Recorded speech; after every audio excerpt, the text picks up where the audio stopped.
Yo, what's going on, y'all? Morning. Sorry it took so long. Probably one of the longer just starting soon screens.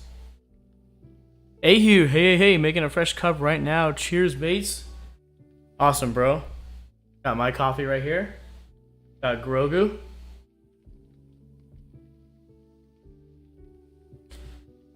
Speaking of Grogu, we just watched season 3, episode 1 of The Mandalorian last night. A little late to the game, in the sense of being on top of things, not like we watched it years later, kind of late. But you know, watched it last night. I was so bummed, bro. I wanted more.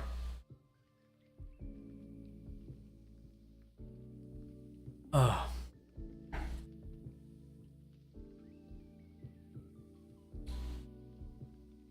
It's nice out now in SoCal. Was it 59 out? But you know, it's like in SoCal, it's like a kind of humid 59. It's starting to feel like right before it kind of gets to eastern SoCal, where it's like the chill is lightening up a little bit, and it's like I mean a little bit. I mean like it's a notch, right? Or not like a big difference, right? It's still very cold, but it's like a notch towards it's starting to feel like a more enjoyable cool breeze than it is like freezing. Nate says, "Good morning, Nate." A Dockweiler. Okay, awesome, man. Back on the old bike riding, huh? Good for you, bro.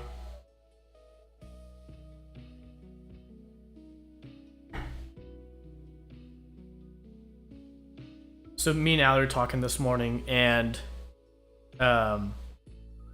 basically, you know how most shows. All right, hold on one second. You know how most shows are like, was it 23 minutes for programming, right? And the rest is commercials. Mandalorian's 37 minutes. A lot longer than most programming, but like, you know, we just binged watch Game of Thrones, which is like an hour long each episode.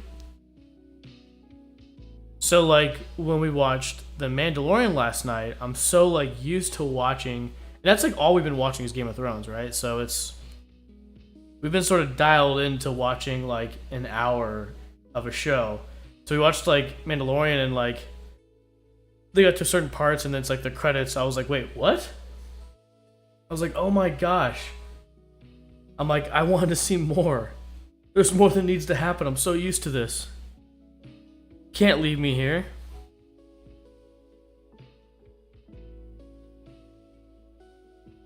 I mean, there's plenty of, you know, leaving you hanging on Game of Thrones, but it's like, there's a lot of it is also that like stuff happens and you think they're gonna leave you hanging, but it's an hour show, so then they keep going with the story. So yeah, I was kind of hoping for a longer episode, but it's cool. That's the excitement of watching TV shows, right? Tune in next week. That's how they get you on the hook, right? That's what makes you want to come back and watch it. I think there was only one show that I was ever like. There's only one show ever that I was ever like that. It's like I need to get home and watch it, and it was Dragon Ball Z. Was it like early 2000s? No, like fall 2000, right? Like when school started, like September 2000. It was right when they started the Trunks saga. When Frieza and King Cold come back from Goku just annihilating Frieza on Namek. And on Toonami, they talk about how like tune in to new episodes, and it was like, oh my gosh, like I need to get home. As soon as the bell rang at 3 o'clock, it was like, we need to get home now. I think that's the only show I've ever been like, yeah, we need to get home. Need to see this.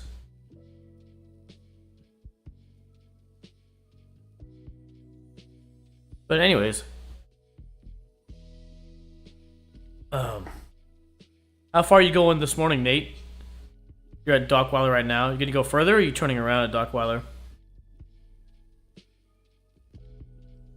Basically, yeah, this stream, what I want to do is like drink my coffee, watch some coffee videos, play some games, take it from there.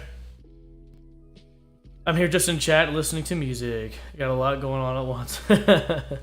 Multitasking. Anyways, yeah, let's I'm gonna enjoy my coffee and watch and catch up on some coffee videos I've been wanting to watch. Let's see.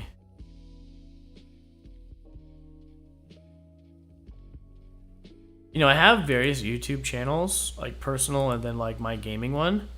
I'm like the same account I have my gaming one. I also have like my COD or my I have a retro channel and then a COD one I started like a few months ago. Haven't been doing much with them, but my main one is like gaming, and I have a coffee one, which I know some of you guys already know about, but like I try to like subscribe with like different stuff on my different accounts. Like on my coffee, like on my coffee YouTube channel, I subscribe way more to coffee stuff, so then like when I can watch it, it's, you know, it's all my coffee stuff is there. Because on my personal, I have like a mix of stuff, and so some of this the stuff, the channels I subscribe to get kind of like lost in a long list.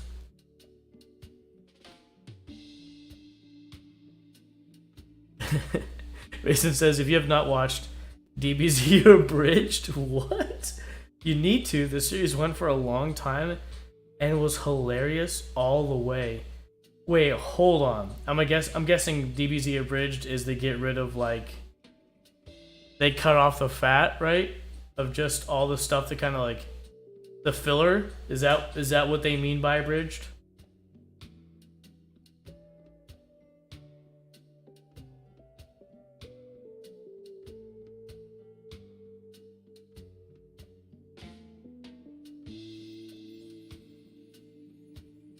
Anyway, starting at the top, let's see what Barista Hustle has got for us.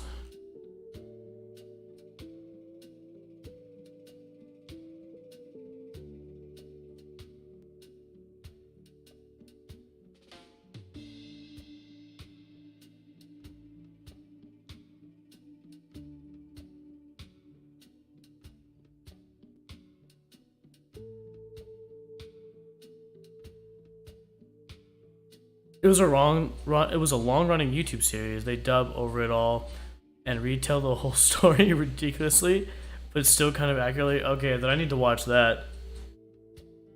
Nate says, just heading to Marina Del Rey and turning around. Okay, for sure. Seems like a good ride still.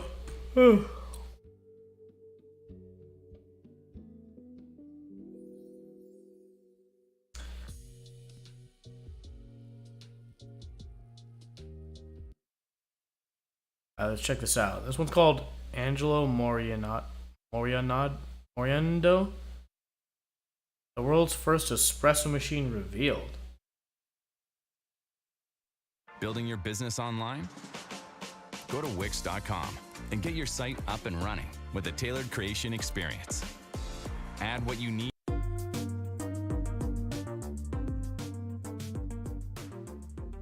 We took a good look at Angelo Moriondo's original 1884 Italian patent to find out exactly how his coffee machine patent. Worked. I've yet to hear them pronounce anything like that. A large vertical boiler made of tin-plated copper and half filled with water.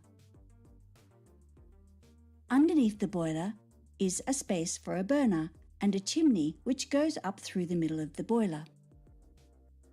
On the top we have a safety valve to prevent the boiler exploding, and a pressure gauge. The barista has to adjust the burner manually to build up the right amount of pressure. There's also a tubular sight glass attached to the boiler to show the water level inside.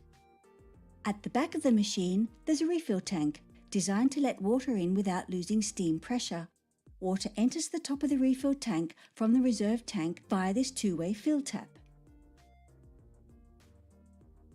When the refill tank is full enough, the barista turns the fill tap, which shuts off the water supply and connects the refill tank to the top of the main boiler. If it's solid, how do you instead, know? Do you so just... the steam pressure can equalize. I'm curious.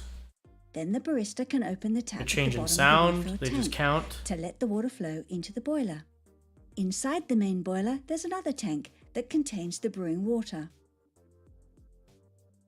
It's connected to another sight glass on the front of the machine, Oh, so the sight glass. barista can check the level of water in the brew water tank. There are two separate taps on the front here, which control the flow of water and steam into the brew water tank, and from there into the brewing chamber. The bottom part of the brewing chamber is hinged and can be pulled out from the group head.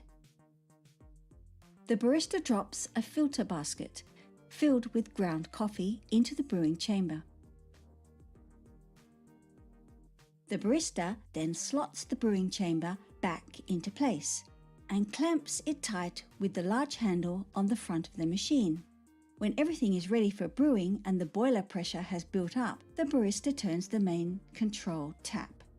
Turning the tap does two things at the same time. Firstly, it connects the top of the brew water tank to the steam at the top of the boiler via this long tube here. So steam enters the brew water tank and pressurizes the water inside. It also disconnects the brew water tank from the water in the boiler and connects to the brewing chamber instead. The water is pushed out of the brew water tank by steam pressure and heads towards the coffee. However, the brew water is held back by the second tap here. The barista can open this tap to dispense the pressurized brewing water onto the coffee.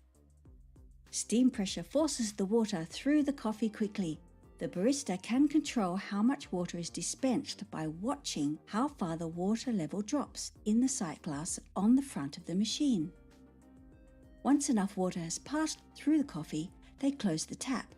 The brewing chamber fills with freshly brewed coffee, which can be dispensed into individual cups via the tap underneath. That's cool. When the brewing is finished, the barista can release any remaining steam pressure via the tap on the brew chamber. Then unlock the brew chamber to clean it and refill it with coffee. Meanwhile, the barista turns the main control tap back to its original position, which simultaneously disconnects the steam supply and lets water from the main boiler flow back into the brew water tank. Once the brew water tank is refilled, the machine is ready to make another coffee. Those things are pretty relatively huge, aren't they? My wife's like, "What'd you do?" After 6 months of doing this, she's seeing all the changes that are happening, and she says, "I want to do this." Yeah, Yeah, I'm waiting man. for it. If you're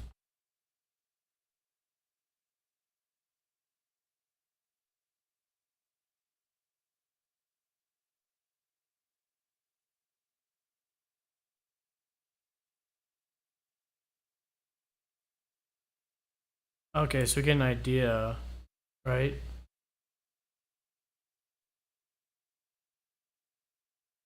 $1901, huh? That's pretty big. That's pretty big. All of this material right here just to get this result. All of this just to get this result. I mean, that's usually how technology progresses, right? Usually the first batch of tech is usually what? Pretty big. Then they find out ways how to like fine tune it. Hi, what are you doing? Hi.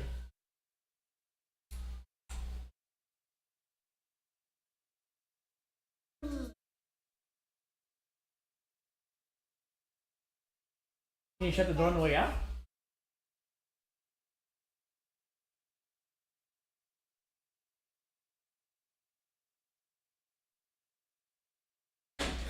Anyways, yeah, I was gonna say that's just usually how technology progresses, right? The first form is usually huge, and then they learn how to optimize it, shrink it down. Because yeah, again, all of this just to get that product right there, that's pretty big. Because I have an espresso machine at home, and I think you guys have seen it, either in pictures or on stream. Gosh, it's like maybe the half the size of a normal sized microwave, right? Meaning like you take the same amount of like how tall it is, how wide, how deep it is. That's like as big as my espresso machine. It'll be slightly taller, but you get the idea. It's like fits on your countertop like a toaster oven or a microwave, right?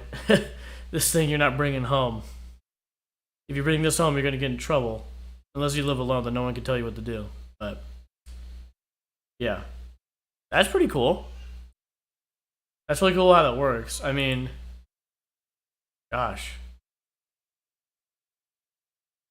people really had to use science and engineering to come up with that, man.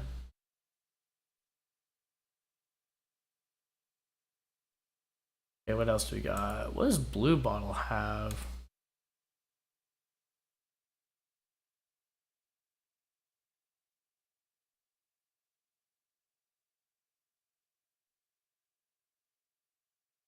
Instant craft instant espresso.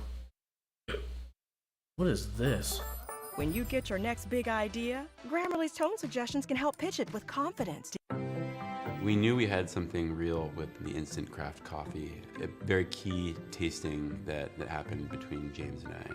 What we lined up on this tasting was our craft instant, prepared as a latte, tested against a latte made in our cafe, and it was this aha moment. The iced latte was the hero. Not only did it match, but it outperformed our expectations as an iced latte. Perhaps it'd be a little sacrilegious of me to say this, but I kind of think this makes the home espresso machine obsolete.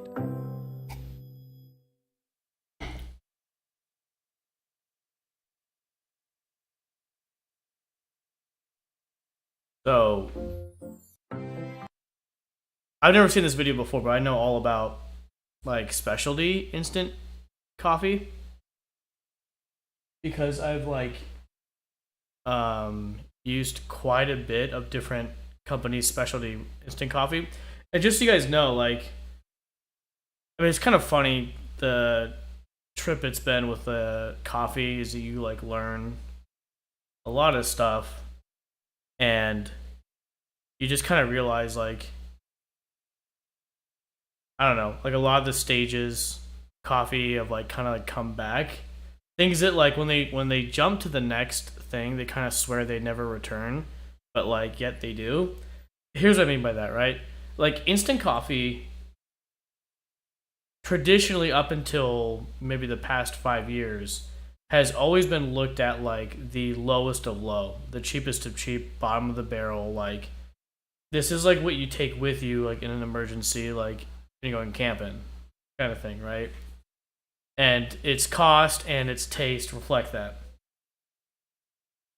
Okay, so moving forward, when I started working in the specialty coffee industry in 2016, there was some companies starting to pop up that were doing instant coffee.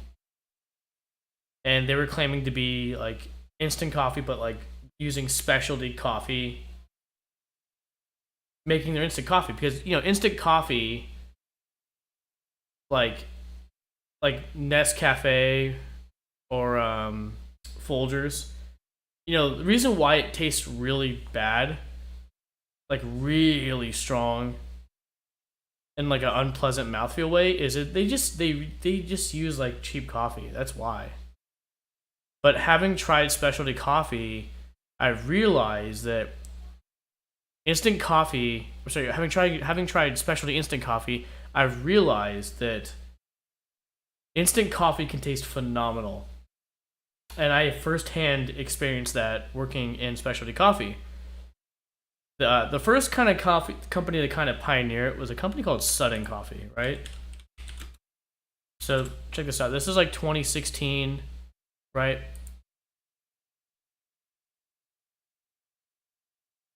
Whoa. Shut down. They no longer a thing? Side note, I'm curious if Sudden Coffee is not a thing anymore also because everybody's doing it now. Oh, what do you mean Sudden Coffee is shut down? What? See, I didn't know this. I haven't checked out Sudden Coffee in a while. What? Weird. Okay, defunct 2020. Wow, they're actually not a thing anymore. I have a theory about that, but we'll get into that in a second. But anyways, they were the kind of the first people to do instant coffee, but make it like specialty, using like high quality beans. Nate Esther says, just turned around. Nice, halfway there. So their whole thing is that they sold it in these vials, right? Right here. And it's enough to make like an 8-ounce cup of coffee, or enough for basically like a shot of espresso if you wanted to make it like a concentrate.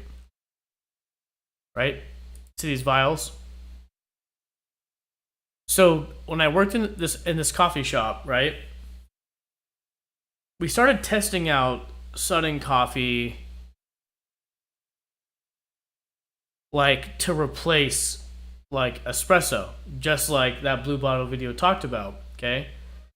But we only used it for a very specific, like, in a very specific context.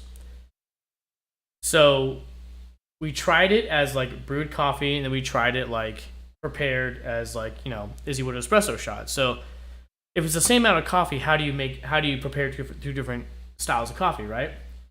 Well, if you're brewing coffee, you just like pour all the coffee in, and then you just fill up the rest with like hot water.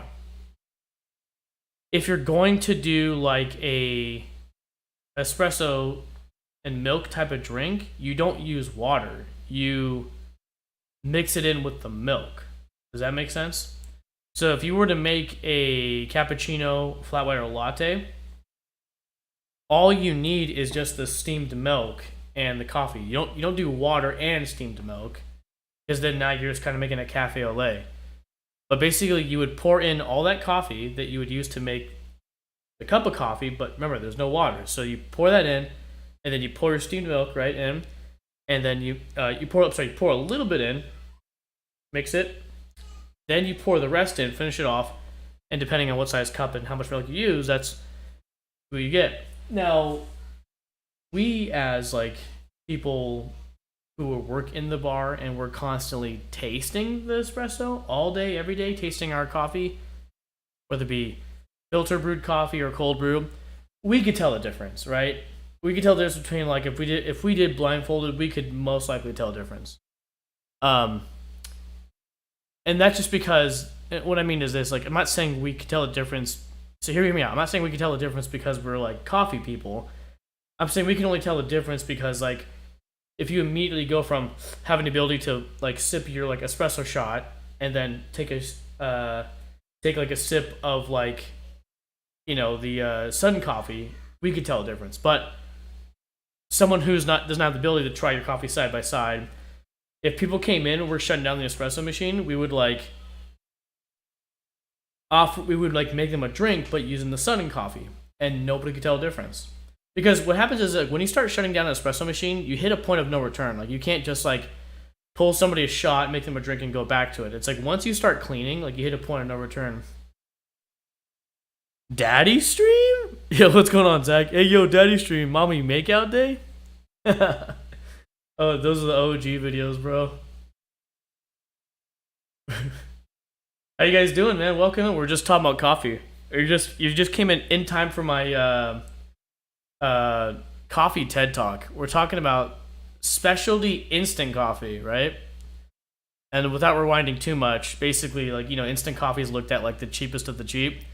But there's like high-end specialty coffee brands making specialty coffee, like this brand called Sudden. They sell it in these vials. Anyways, we're talking about how when I was working at a coffee shop, because in the context, we just watched a video where this company called Blue Bottle is selling instant coffee, and like one of the people that work in the company, they were like, I mean, they think it's so good it can replace the home espresso machine, and like, he's not BSing. Like, we would make drinks for customers and sometimes not use espresso when we're like shutting down the machine at the end of the day. We would just pull out one of these vials, and depending on what drink they want, we would just use this coffee and make a drink with it. No espresso shot. Because it's easier to do that than to sit there and go, sorry, we shut down. Because if a customer's like, I don't care what means you have of making it, if you could just give me that cappuccino, that latte, that iced latte, whatever it might be, I don't care if it's not this. If it comes out the same, I don't care what you do behind the scenes. So like, we had these as like emergency when we shut down the machine. Somebody comes in and wants something, we would make them a drink with this. But anyways, yeah, I make out with my mom. Now I'm about to play It Takes Two for the first time, at least for me. Dude, yeah, I've been seeing It Takes Two for a while. I think I have it on Game Pass. I have not tried it out, so you guys got to let me know how it is.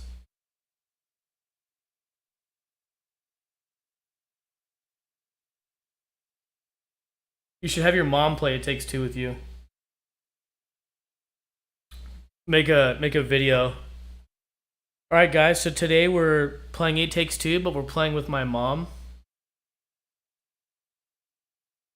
Yeah, we'll both be streaming it. Nice. Mommy stream? Yeah. Hey, Mom. Come on in. Say hi. Hey, guys. This is my mom.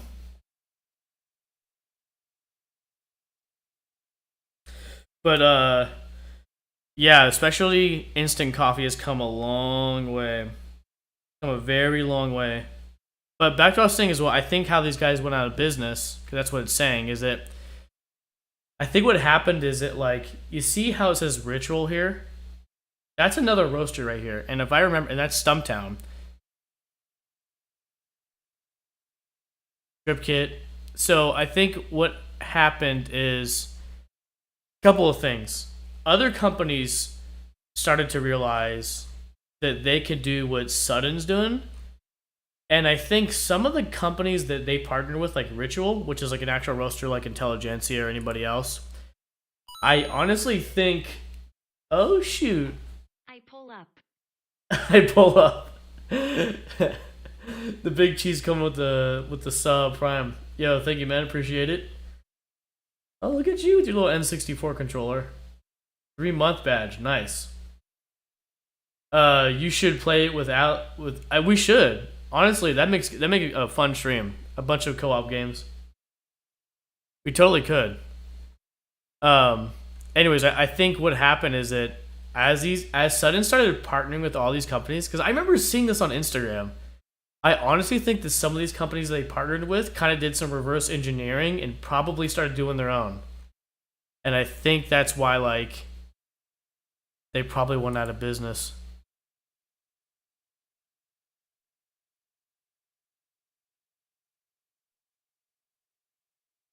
Anyways, yeah, these guys were sort of the pioneers of specialty instant coffee. And going back to what I was saying, it's come such a long. It's funny. Remember I talked about how coffee is like it kind of comes back, right? So specialty coffee was in response to like quick corporate coffee like Starbucks, Peet's, Coffee Bean, right? Specialty coffee is like, these these chain coffees. They like, they're doing is just pumping out coffee, but like they're not really making good coffee. And so what we can do is that we can like go back to being more hands-on and like getting it down to the exact gram, right? Versus just letting a machine dictate how the coffee tastes and we just press a button. So back in like the early 2010s, that was the whole like, specialty coffee rise. The same thing with like craft beer. It was kind of funny. They both kind of, you know, started coming up like in the 2010s. And so it was all like, yeah, like the hipster coffee, right? People using scales and going back to using kettles and brewing coffee by hand, all this stuff, right? Because again, the argument was, we're not going to let machines dictate how good our coffee tastes. We are going to dictate how it tastes, and the machine is going to do our bidding. Right? So that's been the whole argument. So, and that has been considered a third wave, right? We're in the third wave of coffee. There's been a first wave, a second wave, we're in the third wave, right? And quickly just say it again. Like, first wave is like when coffee first hits America. You got your Folgers, Maxwell House, Cuban Coffee, Don Francisco, you name it, right? Second wave coffee is Starbucks, Peet's, Coffee Bean Tea Leaf, Dunkin' Donuts. I mean, all that chain coffee, right? Third wave coffee is what kind of like the microbrew for beer has been. It's been like small roasters, right? And of course they've been growing, but I mean, like they roast things in smaller batches versus just mass amounts and the more hands-on quality, right? Like, you know, like big companies like Intelligentsia, Blue Bottle, Stumptown, all these things, right? So there's a theory that third wave coffee, and they might just change it to fourth wave coffee, right, when it gets there, but the theory is that fourth wave coffee is going to be automated.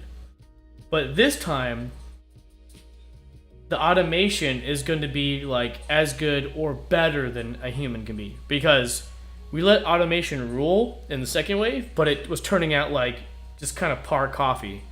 Because there was no like, I don't know. It's like a factory running on its own, you know, a similar running on its own. There's like no human intervention, so it just kind of like, everything just like kind of, you know, there's no dialing in, there's no taste testing, there's no making sure it's coming out quality. It's just like, hit a button and go. The thing is, we might be going back to that, but it might be that, but way better. And so, instant coffee, right? You just saw that video we watched, for those who watched it with us. The guy from Blue Bottle Coffee was like, I believe our craft, right here, it says craft instant espresso. He believes it to be so good, and he was saying in their coffee cafes, they've been doing testing, blind testings, right? Or kind of inferring they've been doing those testings, that side by side with their espresso and milk, and then their instant coffee and milk. And that, like, honestly, it was hard to tell. Even for them, who are in control of everything, right? Control of the tests, and are there every day. So that means on the customer side of the counter, you're not going to be able to tell. But isn't that funny? Whatever happened to the whole, like, gotta get out my whole wardrobe with my, like, jean apron and wear my hipster pants and slick my hair and have a mustache and a beard, and everything's gotta be so artisan. And it's like showing up in freaking Dickies shorts and a Quicksilver shirt and just, here you go, with instant coffee and some milk. And then people are getting, whoa, that's amazing. Specialty instant coffee tastes amazing, bro. It's insane. It's insane where we're going, you know? But anyways, thank you for coming to my instant coffee TED Talk.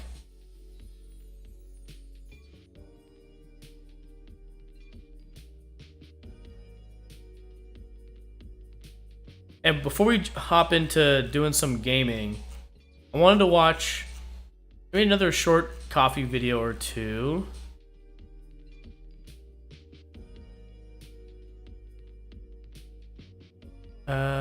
Wow, these bags look cool. Chris Baca.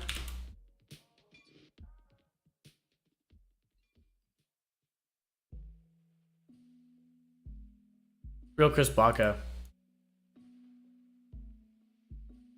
He's like an OG guy from the coffee scene.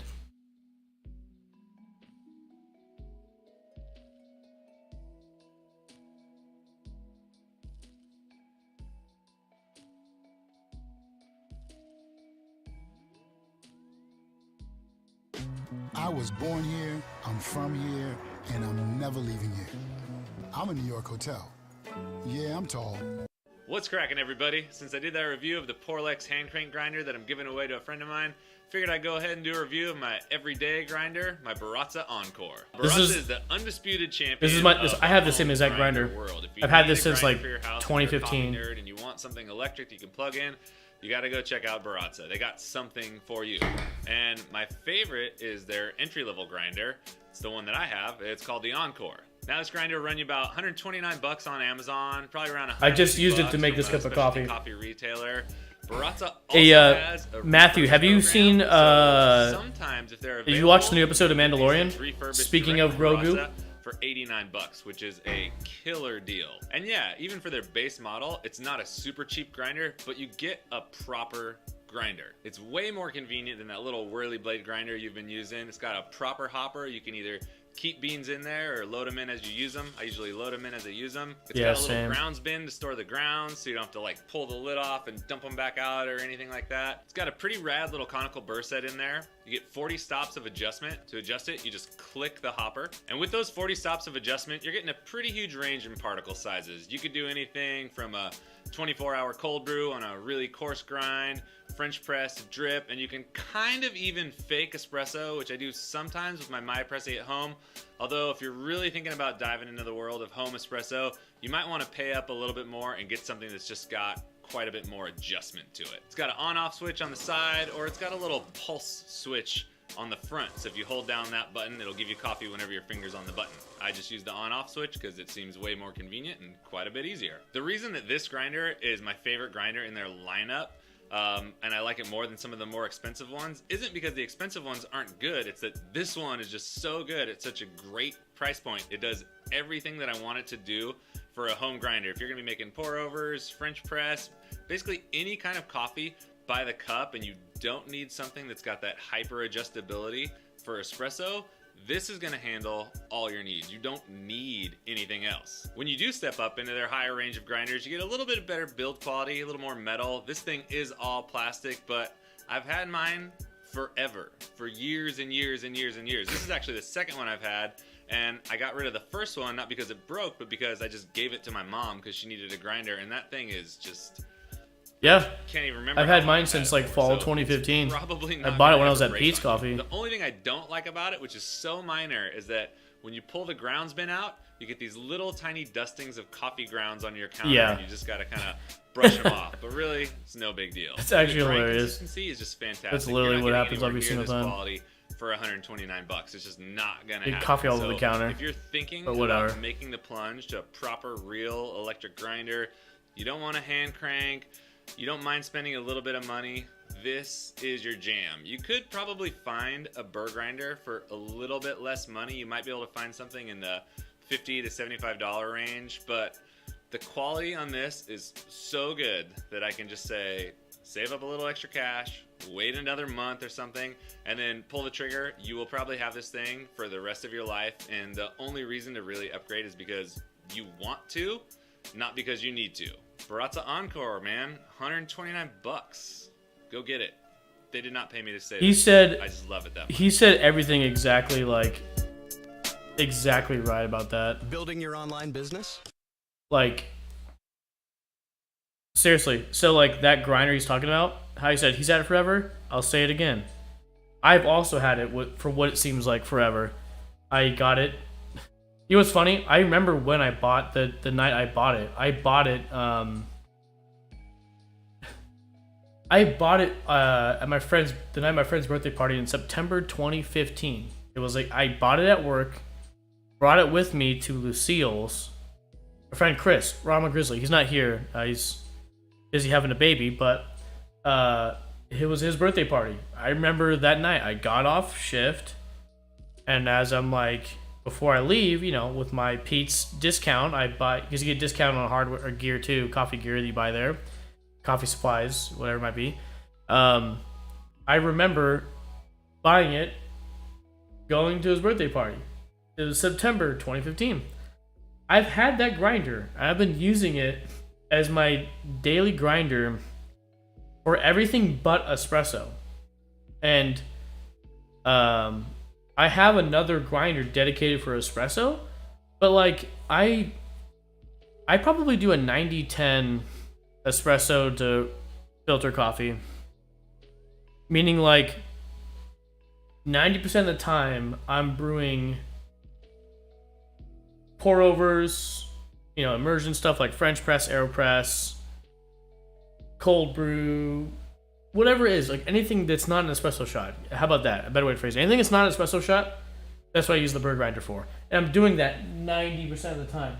The 10% of the time I'm actually using espresso shot. So I've been using that thing, and it's a freaking workhorse, bro, since 2015.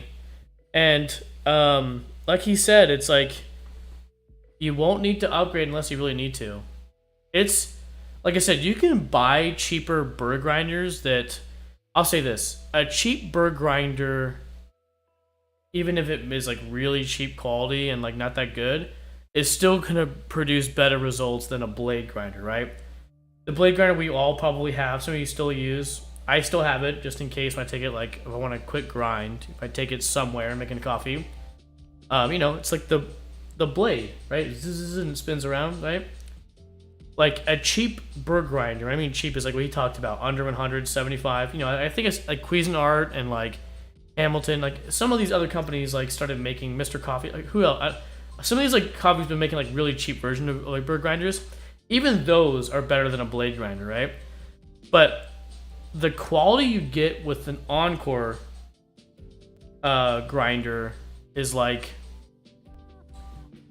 really good. So for the 100 and something, that's like, if you're gonna spend money on a burr grinder, it's like spend a little more, get a grinder like the Encore, and that'll probably last you maybe the rest of your life. Who knows? And I know that there's like other levels within Baratza. So Encore is the entry version of that. They have like a Virtuoso, Navario, and to be honest, it's like those do produce better results, but it's not like night and day results. So that's why I'm not motivated to like get rid of this and then get like the next few tiers up within Encore the company. I'm sorry, within Baratza the company, because unless this thing is these machines are producing night and day results, it's just not that big of a deal, right? Because when you're making coffee like pour overs or French press, things aren't nuanced, right? So you really don't need to control all those variables like you do with espresso. So it's like, it's no big deal, right? I mean, the only thing that's going to make a night and day difference is if I spend about $3,500 like on the EK43 grinder, which we used to use in my coffee shop. If you grind with a grinder like that, you'll taste the difference with your pour overs. But that's kind of the money you got to spend to taste a huge difference. And for everyday stuff, it's just, you know, that entry grinder is like all you need, man, forever for that kind of coffee stuff. But before we hop into our next segment of playing some games, let's take a quick break, and then we'll be right back. And we'll continue playing through Mario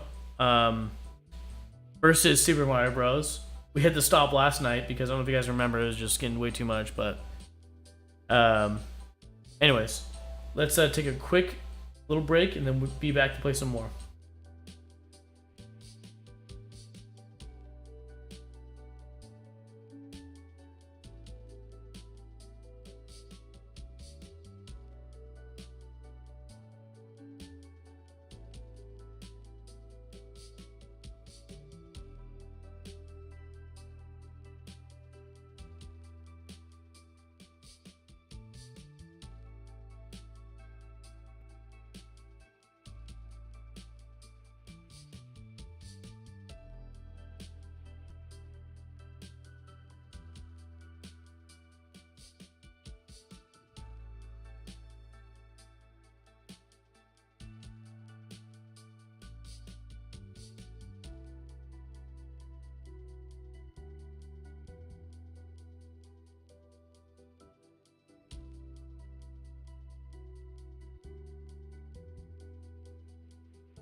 Okay. We are back. Just had to get some water. And make Zoe some lunch. She's having Easy Mac for lunch. So I had to heat that up for her. Make sure she's okay.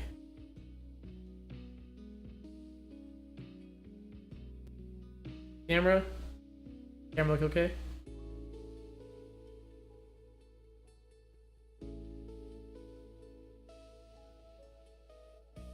Okay, just making sure that camera's okay and not lagging too much. Hello. Wow.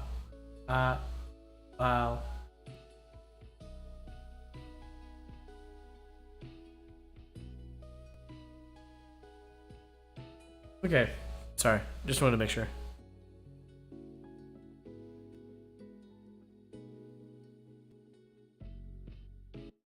Okay, let's continue our playthrough of versus Super Mario Bros. We're almost there. Almost there, folks. We're on World 6. Is it 6-4 specifically?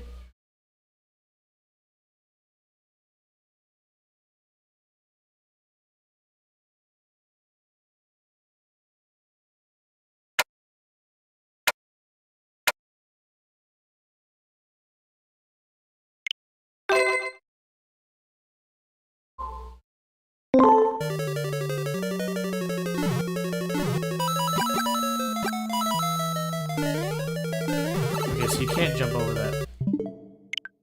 That's too hard to do. Might just have to quickly jump down from that and quickly move.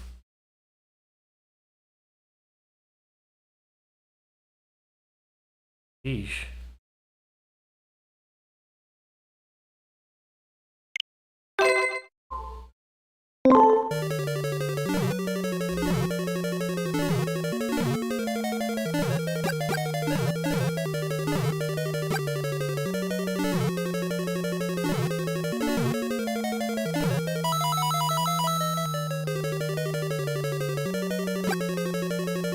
Oh, you gotta be kidding me.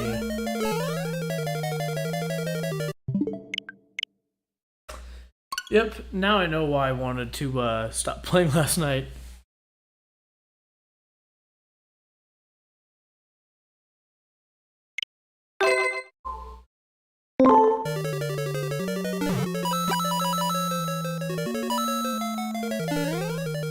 Jeez, please.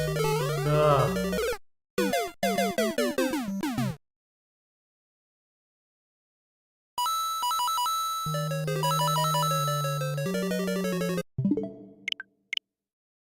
Why is the time dropping that fast? Did you see that?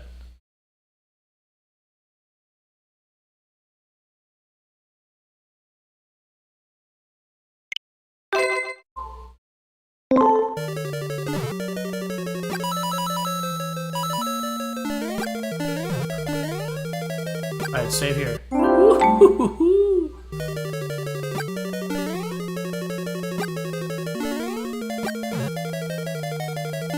Oh man.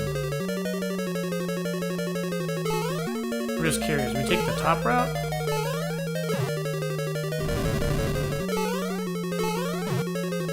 So it is the top route.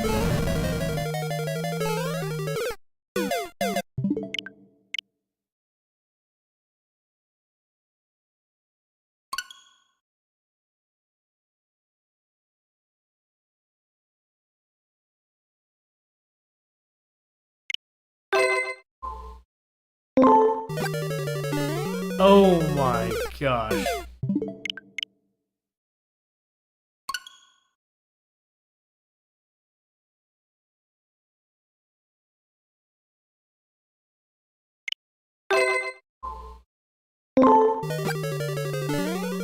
Also, I don't know if you guys remember me talking about how I don't like the Joy-Con buttons, you know, in the with the grip and stuff. It just feels kind of cheap.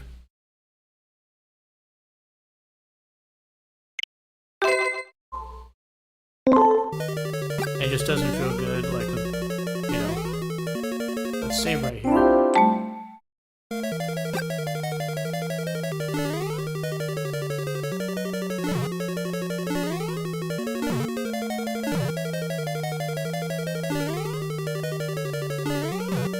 Oh my gosh.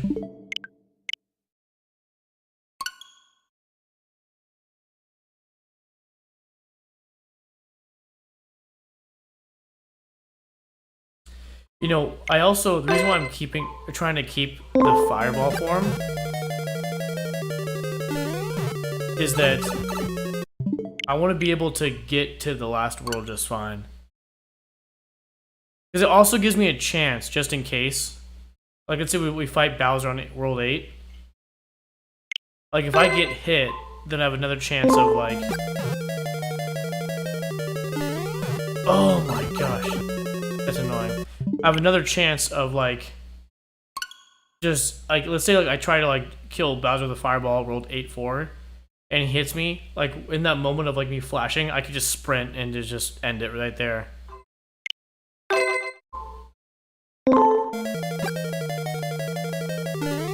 Oh, we save it right here. There we go.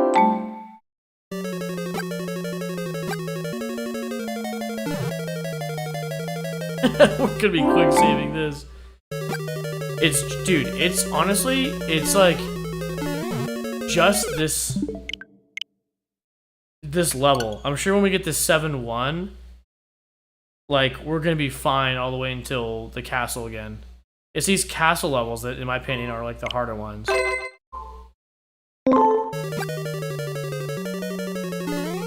What the frick? Like, I feel like we haven't struggled with the non-castle levels as much.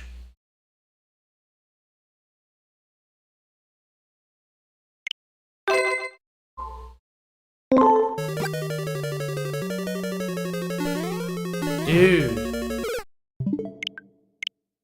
Probably jumped too early. Probably gotta wait longer to jump.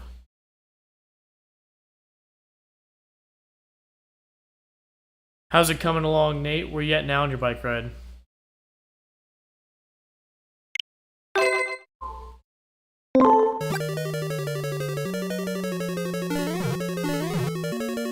Ooh, we did it.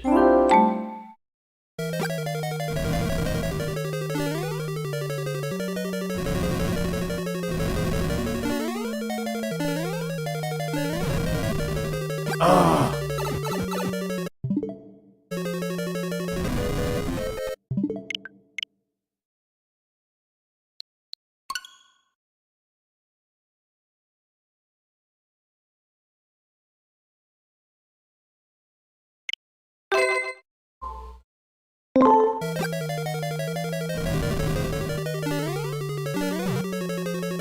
Oh my gosh.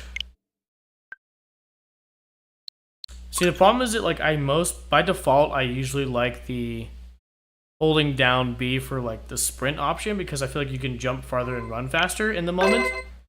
When you do, like, the non-sprint, it's like, I feel like you just can't get things done.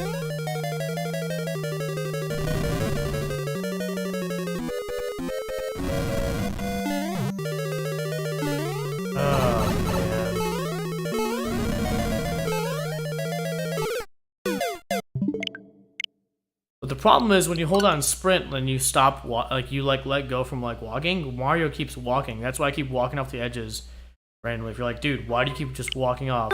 It's because I've already told Mario to stop walking. He just keeps going. Look, you see?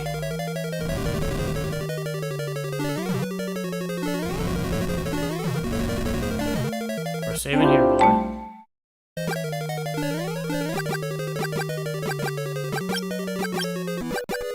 There we go.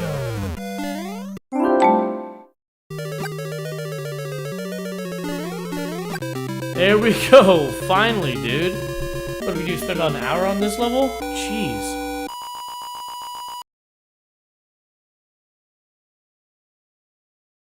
I feel like if we had, like, quick load, quick save, instead of just, like, these save states.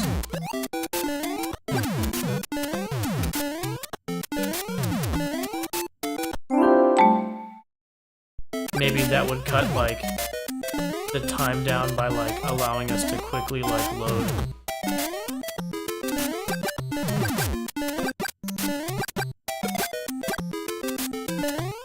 Oh, of course he jumps up right when I'm trying to jump. Right when I get up there, dude, he's like, oh, I'm coming too.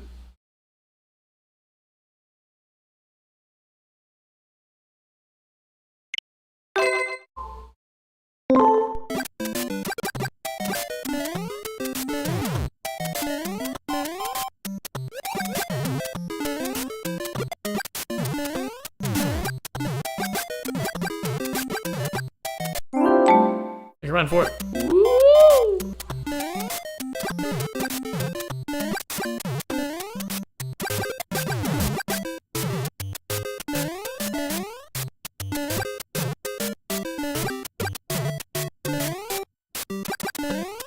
Come on, somebody jump down.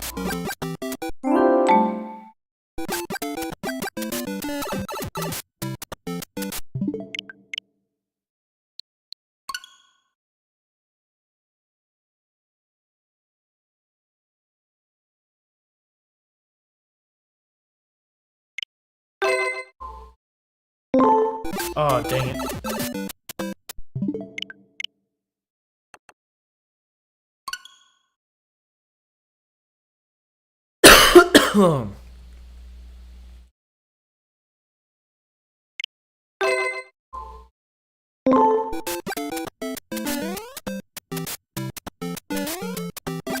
Dude.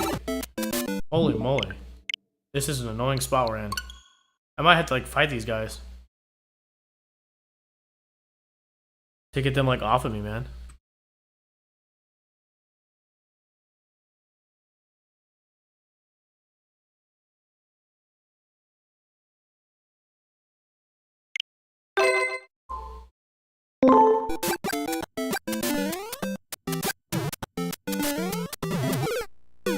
Wow. What an annoying spot. It's like once I quick save in a spot sometimes, it's like I lose my momentum. Like I had momentum. The momentum.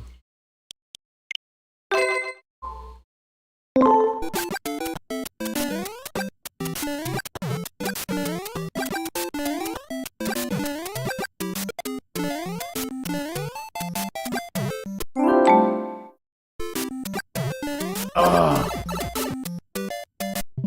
I had him, dude. Dude, we're gonna have to take one guy at a time. Just like in this fashion. Kill him, save it. Kill him, save it.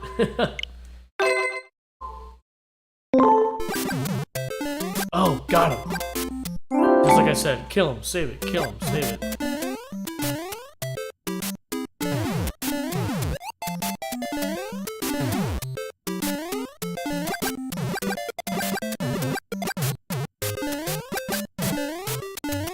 There we go.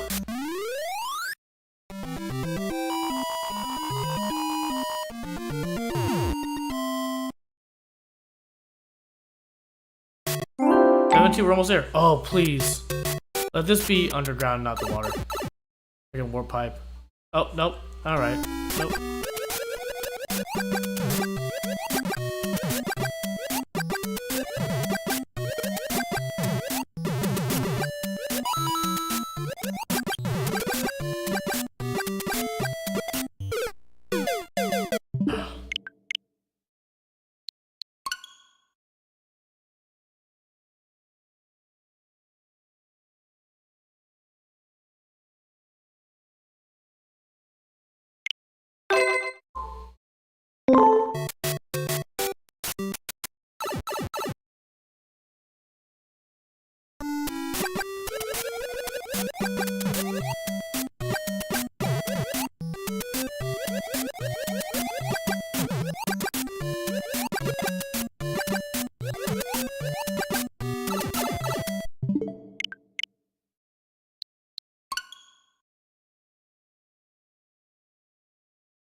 Loop, loop, loop.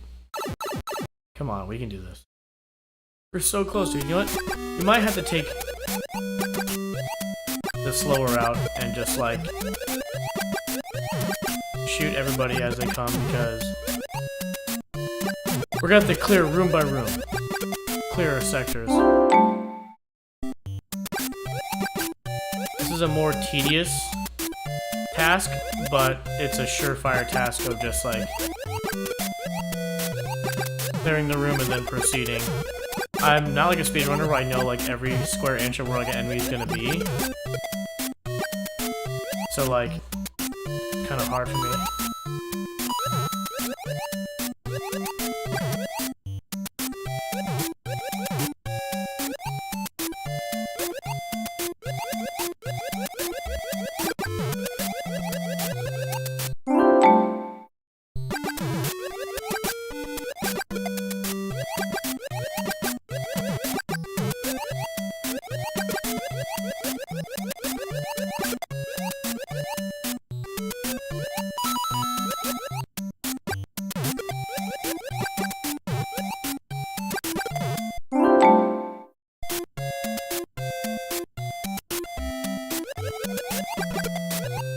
Dude, the Jeeps just keep coming. It seems like, you know, once you get rid of, like, the bloopers, they, like, go away. Are Jeeps just continually spawning to the right?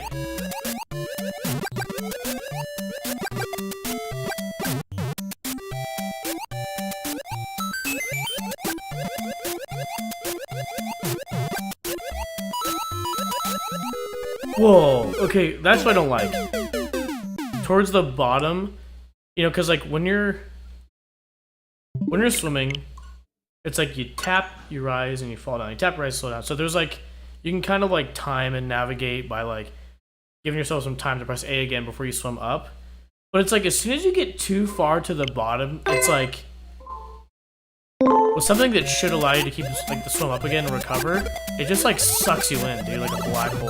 Like you can't do anything once you reach a certain like level on the bottom of the ocean.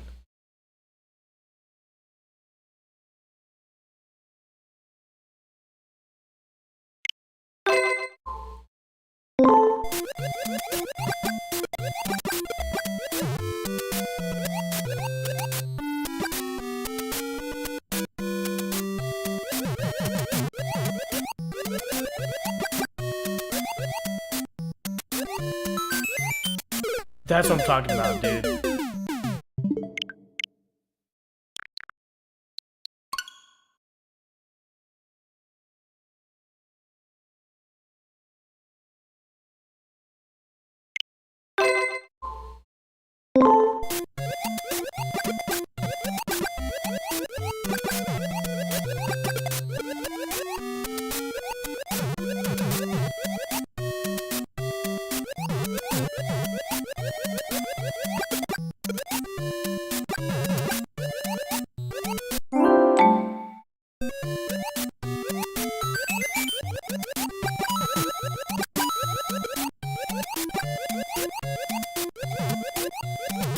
Oh, whoa, what the fuck was that?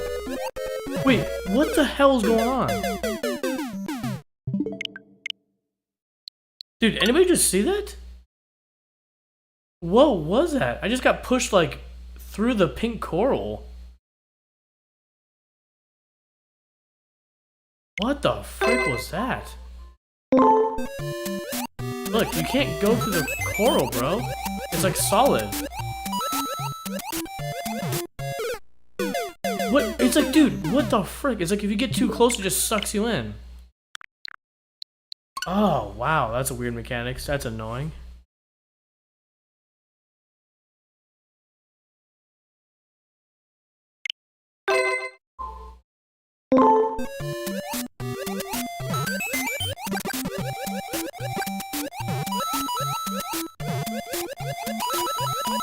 Yeah, I can match that freaking part, bro.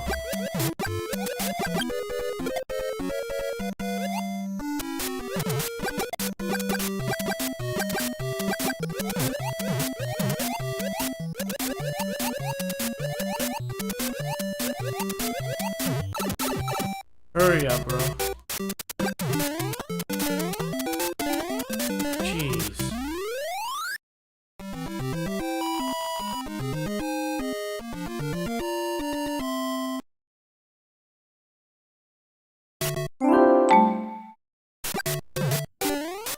Wait, hold up. What the heck? What?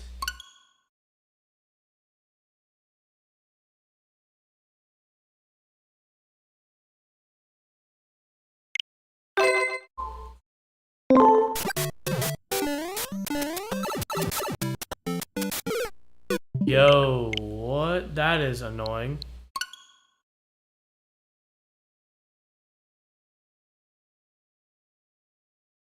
Okay. This is gonna be hard. Okay. When do the cheap cheap start?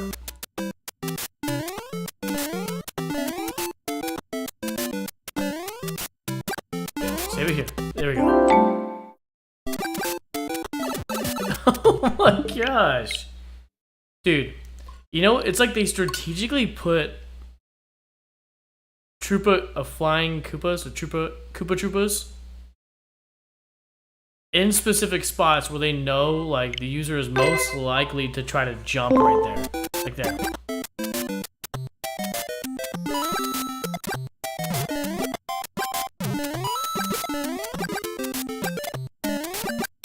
Yo, what?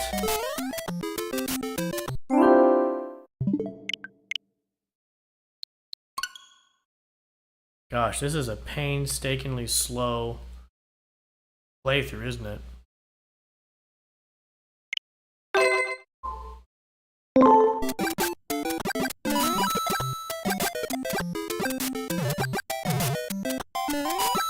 Wait, hold on. I thought if you're on top of the cheap, he can't hurt you, dude. He just hits the bottom of your feet and gets knocked out. Are you kidding me?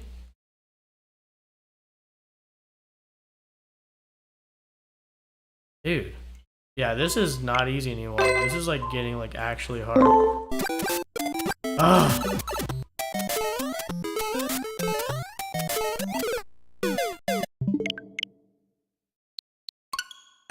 No mercy, bro. They're showing no mercy on this cheap level, dude.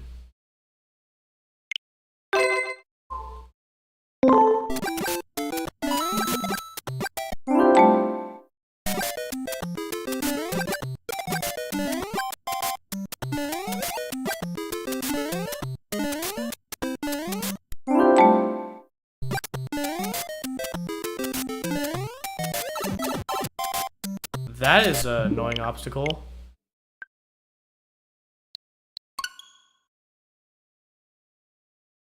Wowzers. Jeez.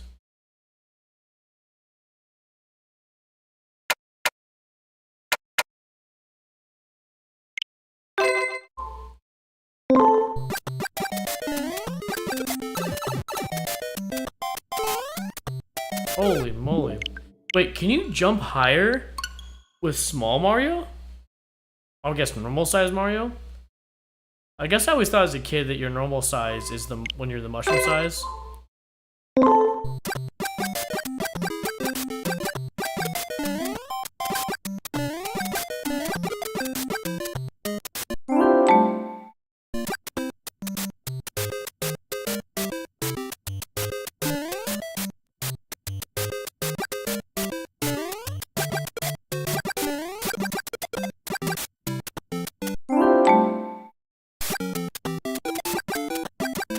Oh!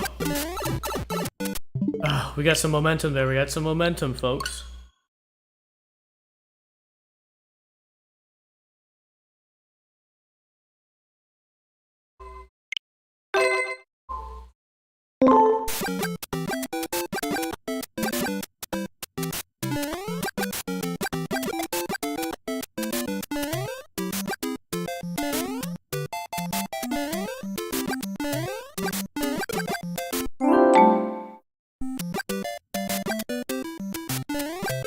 It's funny, it's like the cheaps also change their direction when you slow down. Is that the end of the level right there? I hope so.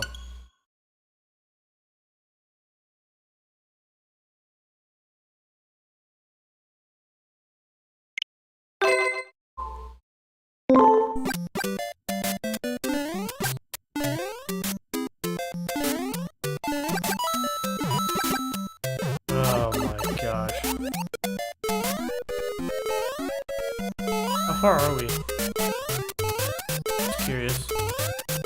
not too far. Okay, let's do it over and have Fireball Mario.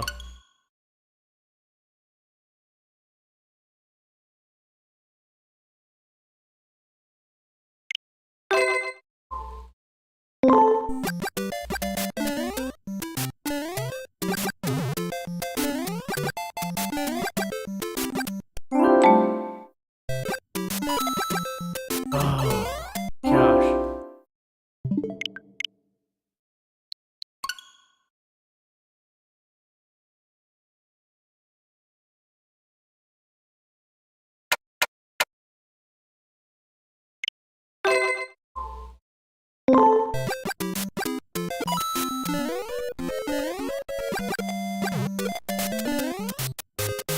Oh my gosh. That was like watching a car wreck, dude. I just like slowly watch that happen.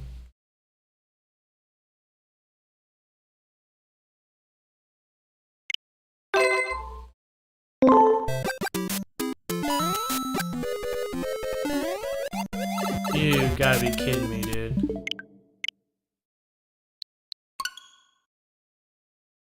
Wow. These Cheep Cheeps are not playing around. And I'm not looking forward to 7-4 because we're going back to the castle, which is one of the more annoying.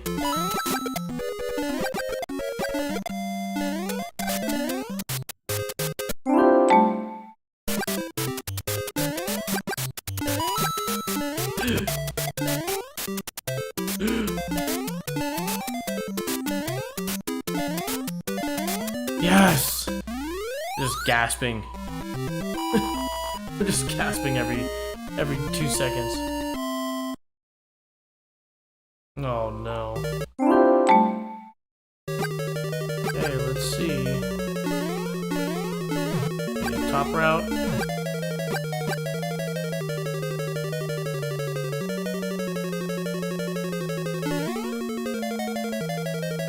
Okay, let's try middle.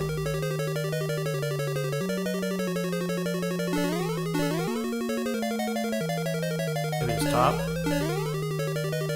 Down. Okay, maybe it's top. Okay, maybe stay top.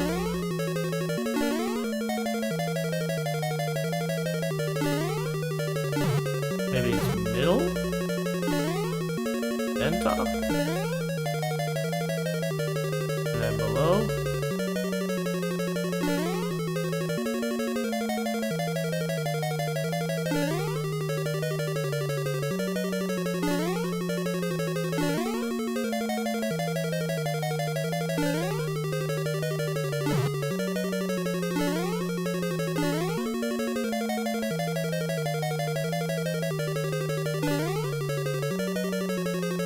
What combination am I not trying? What's the combination, dude, for this level?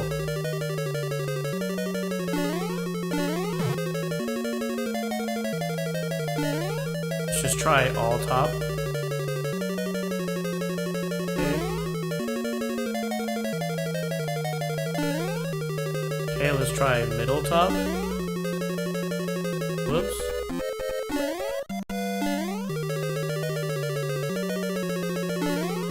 Okay, let's try bottom top.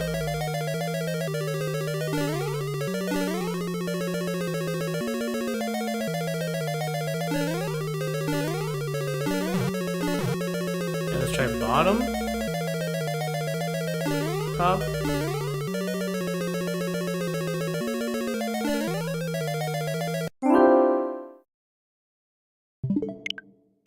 I hope this whole level is just this and then Bowser. I forget what the layout of this level is. I hope it's just this and then it's Bowser. I'll take that. I'll take figuring this out than to just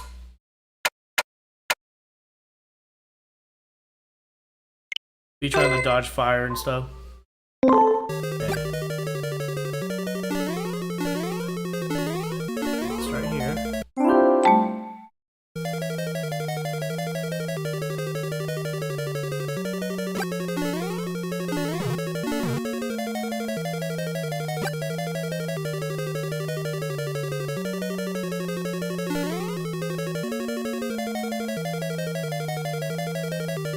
So this is bottom.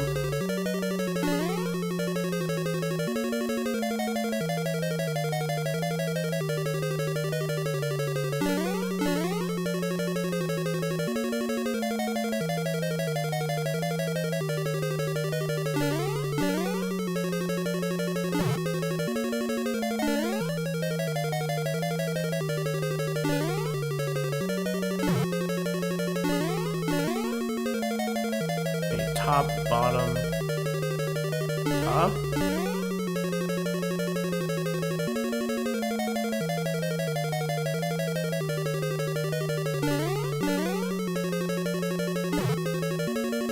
Middle, top. Top. Middle, top. Bottom. Okay. Middle, top, bottom, bottom.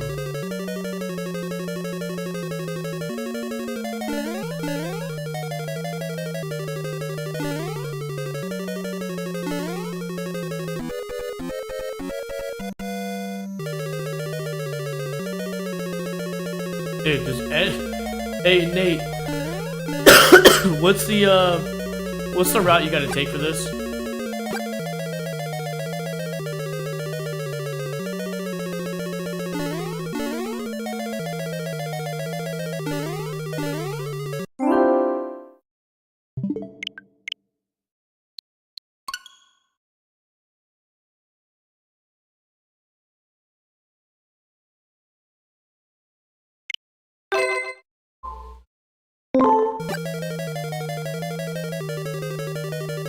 Bottom, middle, top.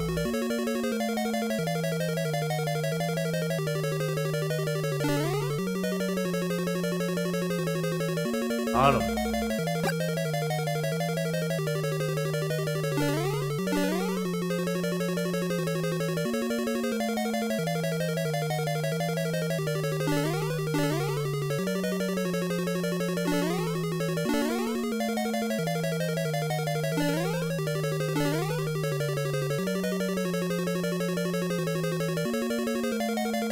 About top,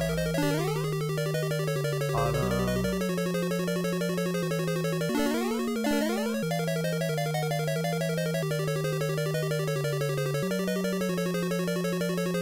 Dude, what combination am I not trying right now?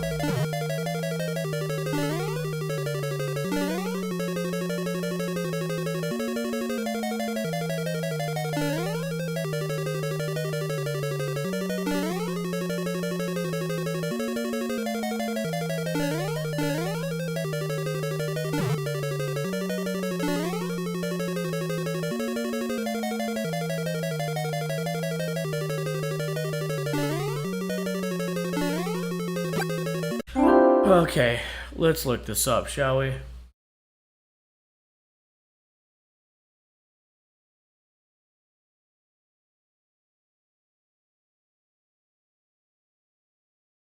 Why is the fucking camera laggy? Hold on. Now that is making me a little upset.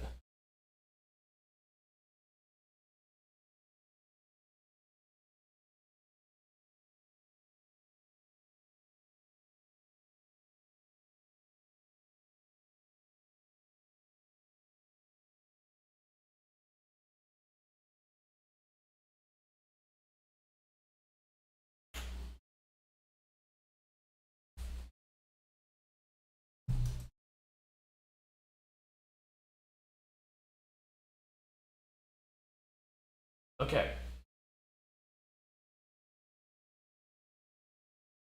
You're at Hermosa. Nice.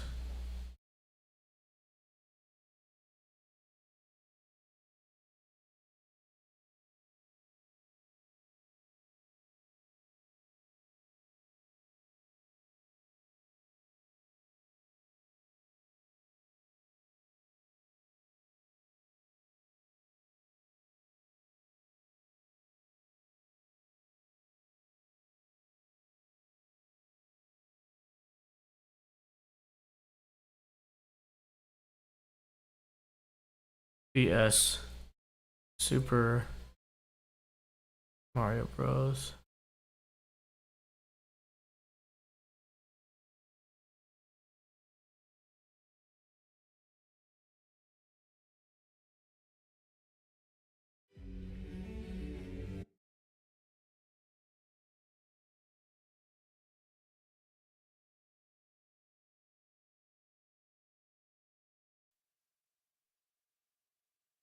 Okay, let's see.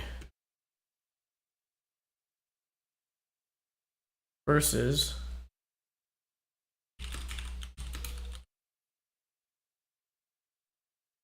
walkthrough.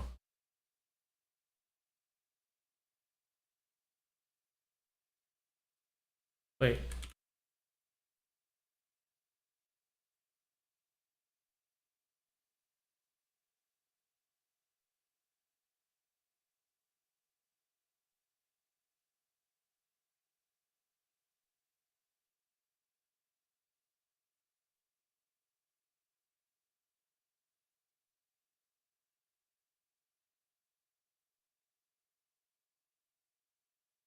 Okay, let's see.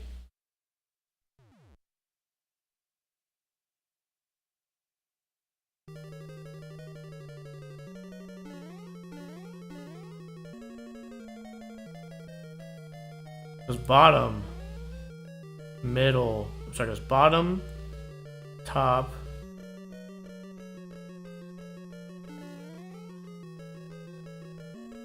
top,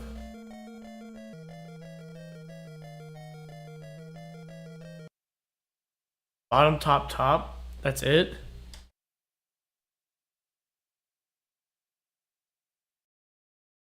Okay.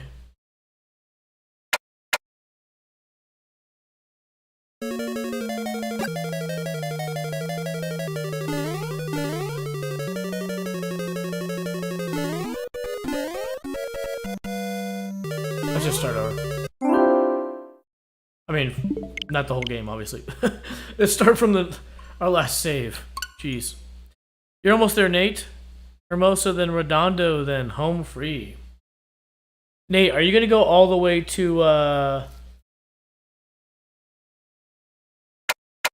you're gonna go all the way to Torrance Beach?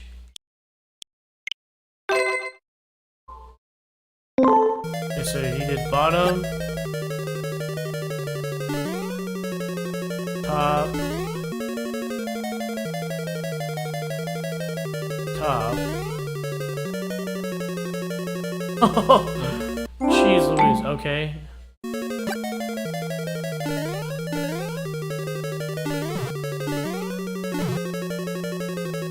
Okay, now what?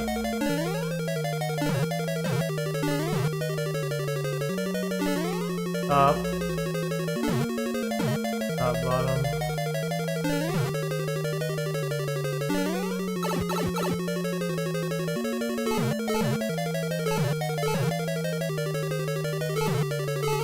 Top.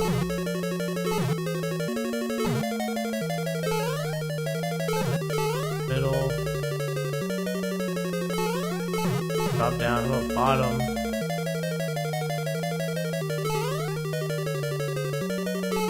Okay, drop down, bottom. Oh, bottom, top.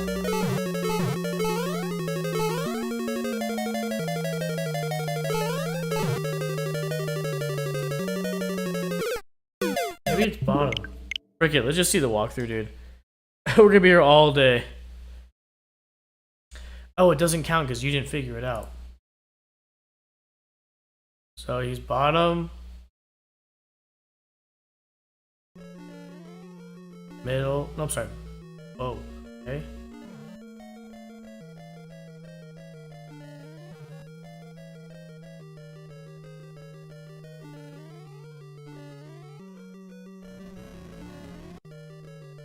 Okay. So again, this is the first section.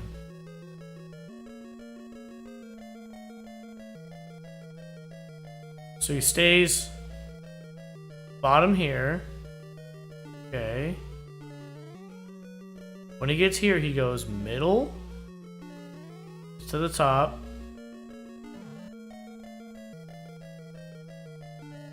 Drops to the bottom.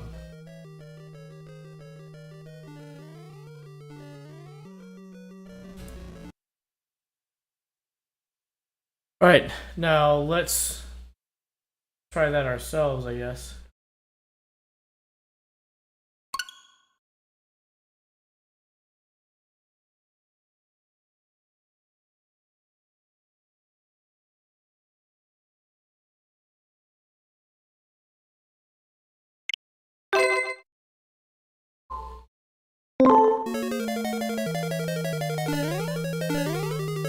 Middle, comes here, then he drops down underneath. Here we are.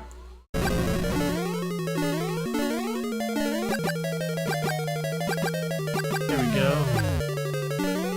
Boom. Oh, Nate, I just saw you post that in Discord. I just saw you post the walkthrough map versus my Rose, bro. Right as I beat it. I'm sorry, bro. But thank you, man. Thank you for trying to figure that out for me. You're my walkthrough guide, alright? You're my Nintendo guide.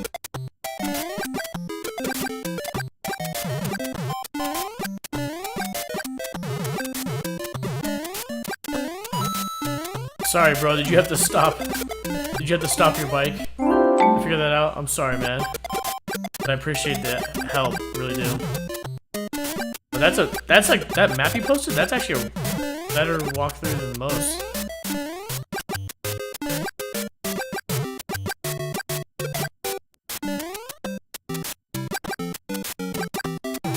Oh.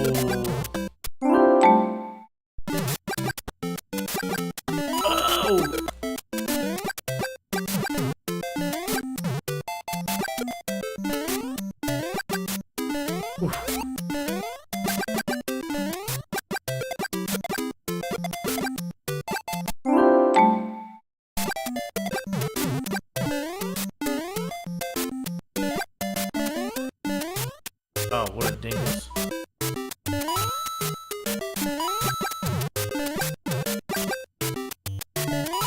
Holy moly, dude.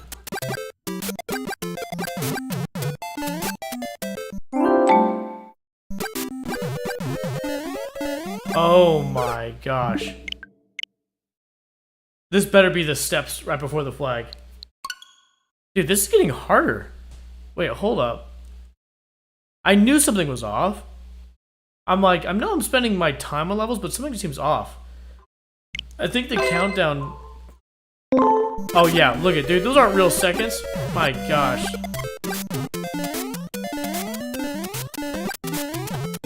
That's why the time is a little harder.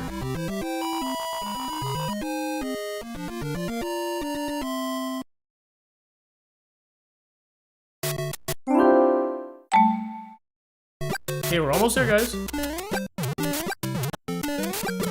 Oh, not the Lakitu, dude. Come on.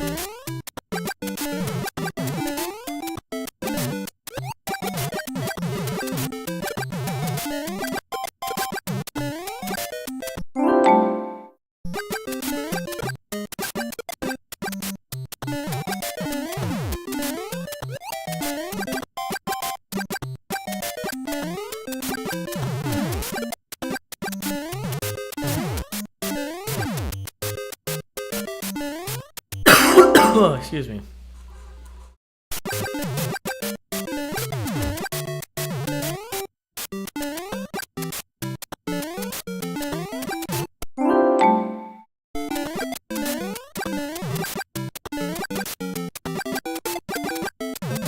Oh boy.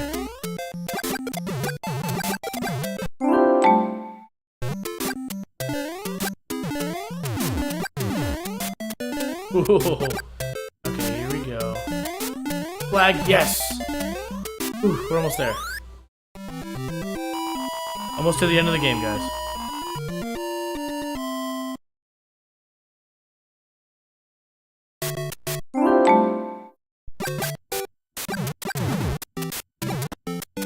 Whoa.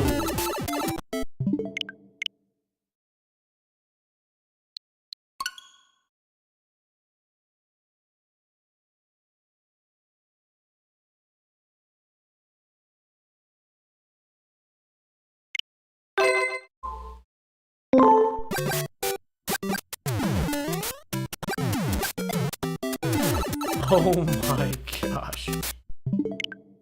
Alright, slow down. Slow it down now.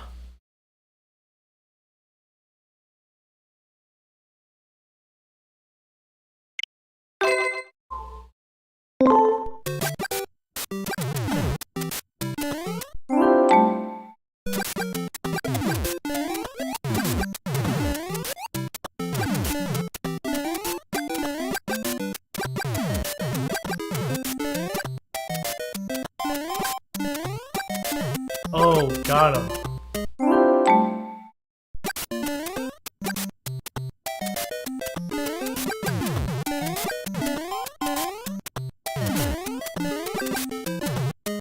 And we're getting there. Where it's like we're in Bowser's like castle grounds now.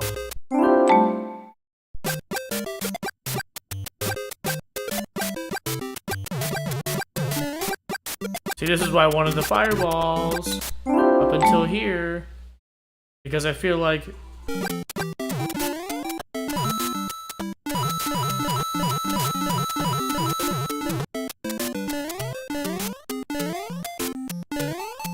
there we go. See, that would have been so hard to get by for me, not for speedrunners. This is like they're not even thinking about like half of the stuff I'm worried about. But that would have been so hard for me as like non-fireball Mario to even get there, dude. Oh yeah. This is like a maze too, right? Is there like the right pipe we gotta go down?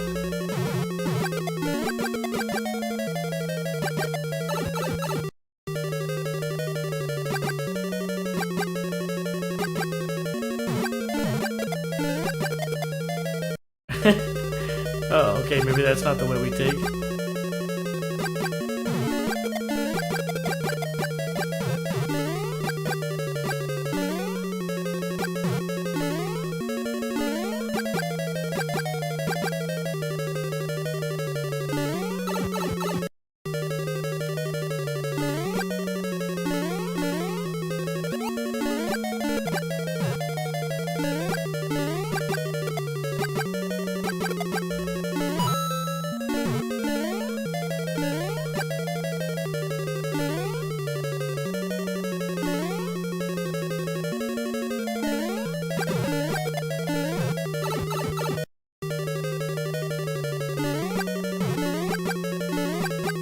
Oh, heck no.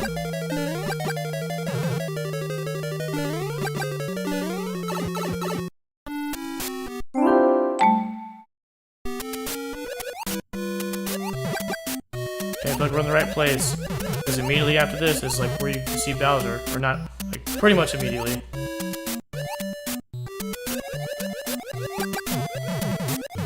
Oh my gosh. I feel like we're so close, dude.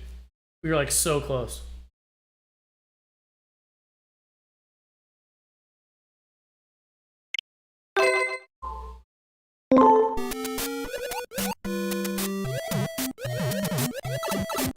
That was a dumb mistake. Okay, let's not make mistakes. Okay, let's make the Bowser team be the one to make mistakes. That's like the talk like in sports. Is it like, you know, half the time you lose a game because people make mistakes, not because like they just outplay you. So like the conversation is usually like, you know, they'll let that be the factor that don't let that be the thing that causes them to beat you. Let it be them just outplaying you.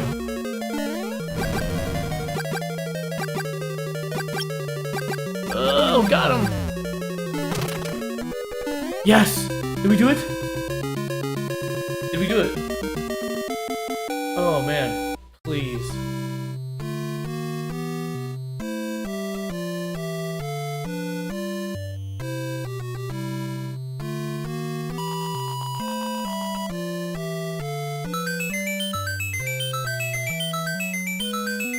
Nice.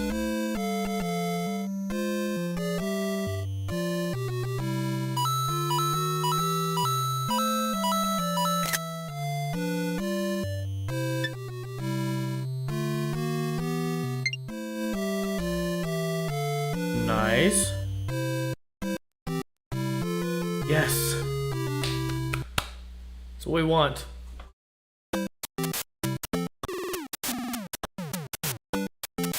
Initials, right? AVL. I have the highest. A, B, B, B. A button, sure. Okay, that's it. Wow. Awesome possum, dude. Wow. That was fun. And annoying at the same time.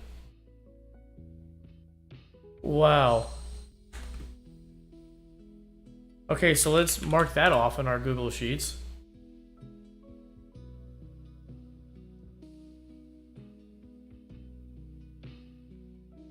Yes. 3, 4, 23.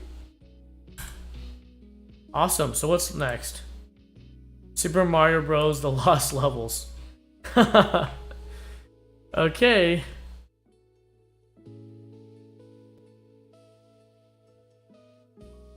And Super Mario Bros. Special. I wonder what that is. I wonder if we can actually get that to play.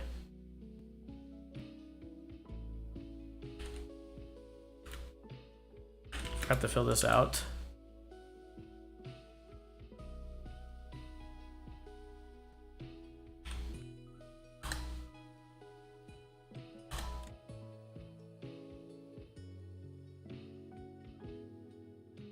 Wow. Okay, so we beat versus Super Mario Bros. So next is Lost Levels, which we're gonna be seeing a lot of those levels again, man. Wow. And then I Am Teacher, Super No Sweater. Wait, what is that one?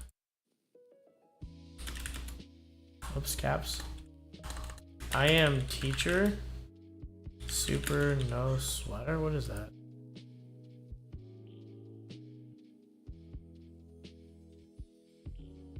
I Am Teacher, Super Mario Sweater is a family. It's Famicom in '86. Only in Japan. Designed to be a sewing simulator. Players would input their measurement sizes and design sweaters, adding pictures of famous characters such as Mario, Luigi, Peach, and Bowser in the process. It was devised by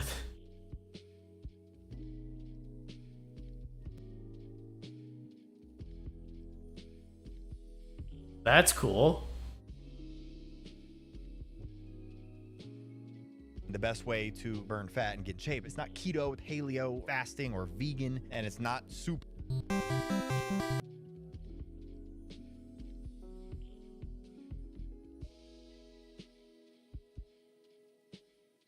Whoa, no. Please tell me that flashing is not part of the game.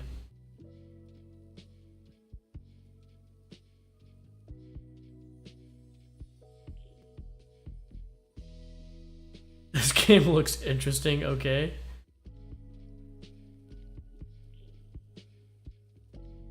It's like pixels.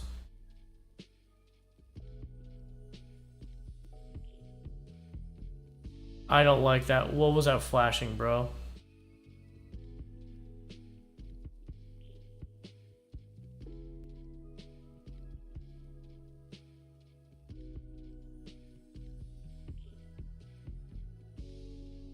That's funny.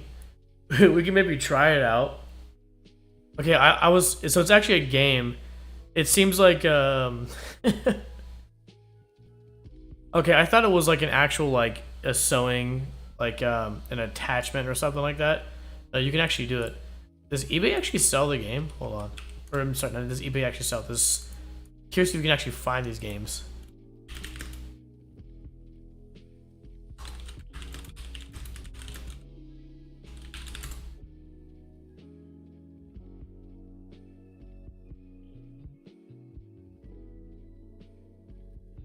What?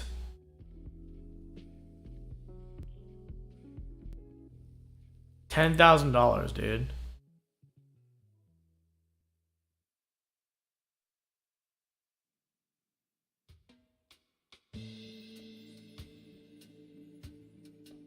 Wow.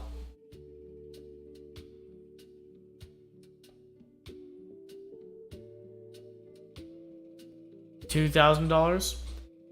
Dude, how much do you want to bet?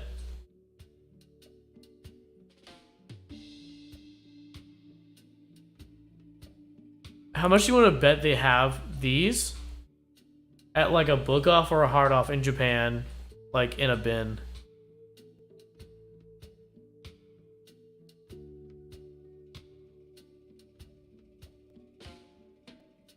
Wow.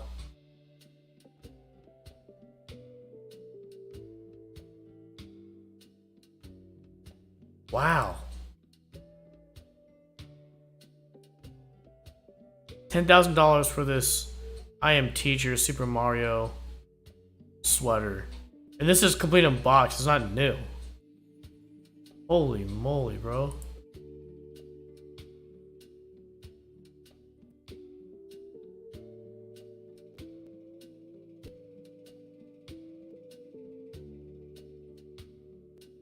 So that's just the disc itself. Person wants $117. Jeez. Anyways, let's take another break and then we will be back to do some more stuff.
Yo, yo, yo, we are back.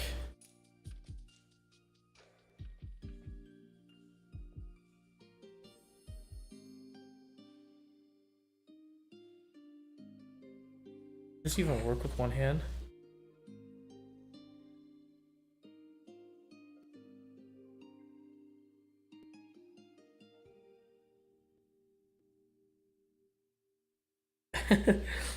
Ugh.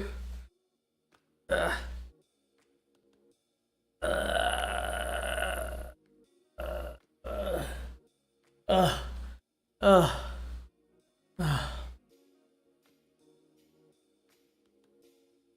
Achievement unlocked. Putting on your headset while holding small child. Wow. Oh, how's everybody doing this afternoon? It's your afternoon check-in. How's everybody doing?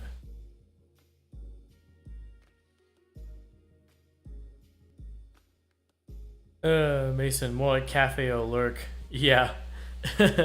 Hey, that's still one way to rack up points, right? Oh, small turtle trying to lift her head.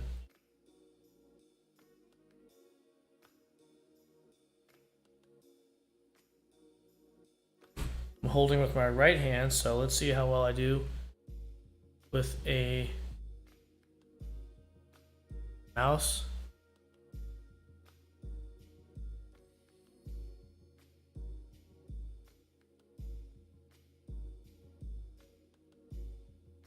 In my left hand.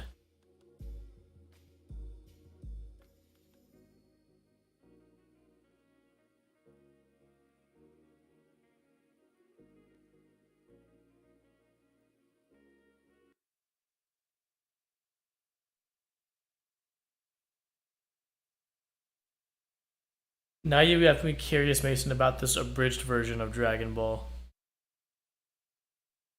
Let's watch it.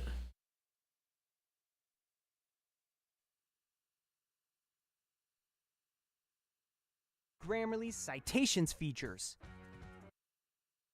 The following is a non-profit fan-based parody. Dragon Ball, Dragon Ball Z, and Dragon Ball GT are all owned by Funimation, Toei Animation, and Akira Toriyama. Please support the official release.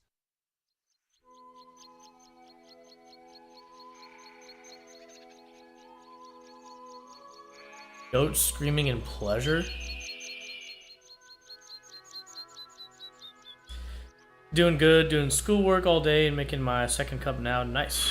Nice to have you doing a rare stream when I can actually tune in. Oh, yeah, God, no, my I like marijuana it. patch. My carrot patch. Yeah. I like doing Saturday streams. Do what any sensible middle American would do in this situation. Get my gun. Hello and Bro, I'm trying not to laugh too hard. with open bar. Holy crap, it's Sonic the Hedgehog. No, it's an alien. Holy shit, it's an alien. Finally, on this dead plan. Wait, what the crap? Did Kakarot screw this up? Oh, god damn it, I knew we should have sent Turles. Better think of something cool to say to make him stop. Hey, you! Genius, farmer. Genius. Aw, look at him. He thinks he's people. What's your power level, little human? 5, huh? Protect me, gun! Hey, no! Bad human! Yeah, but I voted for Bush. Bad. Now get back up and tell me you're sorry. Human. Human. So this is why Dad said I couldn't keep a pool.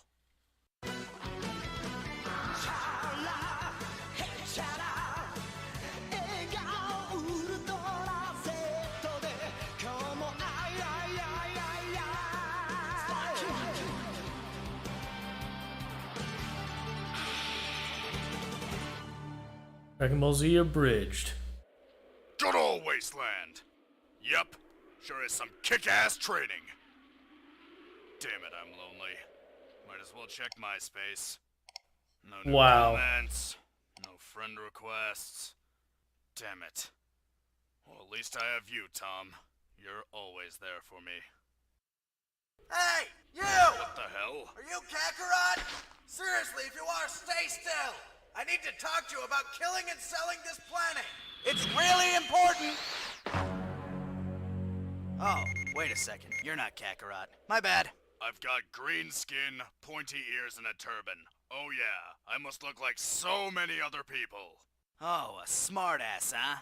I don't appreciate smartasses. Prepare yourself for my signature attack. Double sun! No! Huh? Give me the mic! What? No, come on, man! Give me the mic! But that's the real attack now! No, it isn't! Fine. Here, take it. I'll just go practice my Vegeta. Ass. Then prepare yourself for my signature attack. Keep your eye on the bird! Ooh, a higher power level. Hey, what the hell? Weren't you going to kill me? There we go. Considering the average set by this one green guy and that farmer, the chances of this being Kakarot are... screw it, I'll just go and check.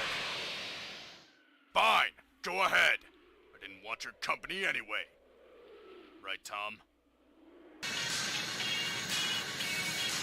Oh, jeez, I'm gonna get a copyright strike. Hey, I'm here. Boobs! I mean, Bulma. Hi. Okay. How's it going? I'm drinking OJ. Joking, I don't think I actually will. No, it's beer. Yay, beer! So where's Yamcha? I think the bastard's cheating on me. Why do you say that? Bulma, it's not what it looks like! Oh, okay, it's totally what it looks like. Can I still live here? Please? Before this, I was living in the desert. Oh, and have you changed Poir's litter box yet? Oh, are you serious? Yamcha? Oh, that is so out of care. So you're single then? Hey, guys! Goku! Fail! Wait, what? Goku, I can't help but notice that 5-year-old you're carrying. Goku, just because we picked you up in the middle of the woods when you were a kid doesn't mean you can go around stealing children. Okay. This is actually my son. What a twist! Oh, wow! I guess this means you finally, Know what? You know, bow chicka wow wow. What are those noises you're making?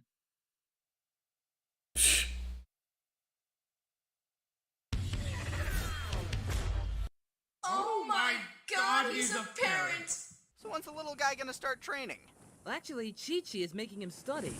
She wants him to grow up and be... what's it called? A productive and responsible member of society? Yeah, lame, that's it. Hey, son, come here. Stop playing with a turtle. We don't need people saying things.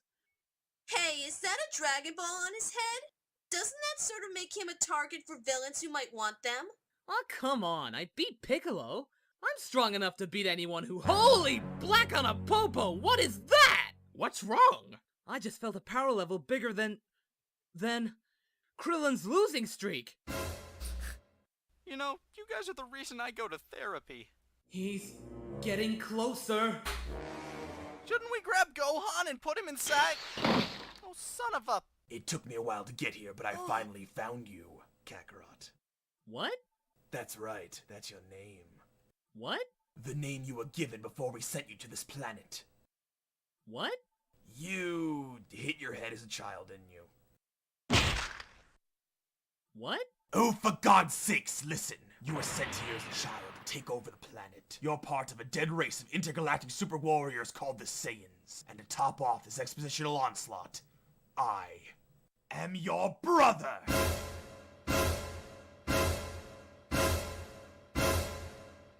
So you're his brother, huh? Wow, that must mean you'll be involved in a lot of future events, right? Right? What did I say? Hey, stop hitting Krillin! Why? Because you're breaking Kame House!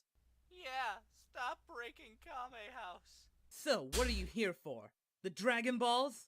The dragons what? The Dragon Balls, you know? That count gets there are very 7 of them. high. Grant you any wish you want, like immortality? Or Bulba's panties. Vegeta, did you hear that? Oh yeah, we're totally going to Earth What? to get our wish. Yeah, we're gonna get panties. I mean immortality.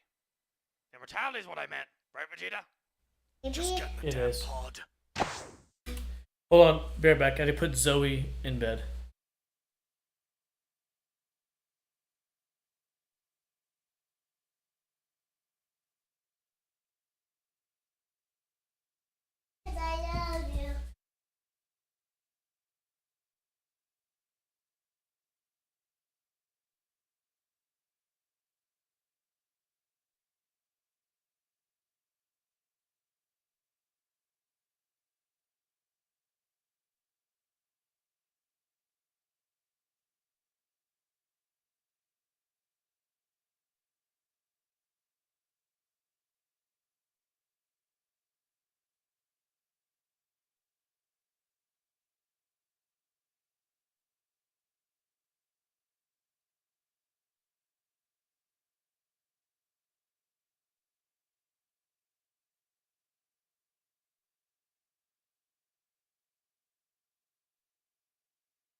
I'm here for you, Kakarot. So, what are we gonna do? See a ball game?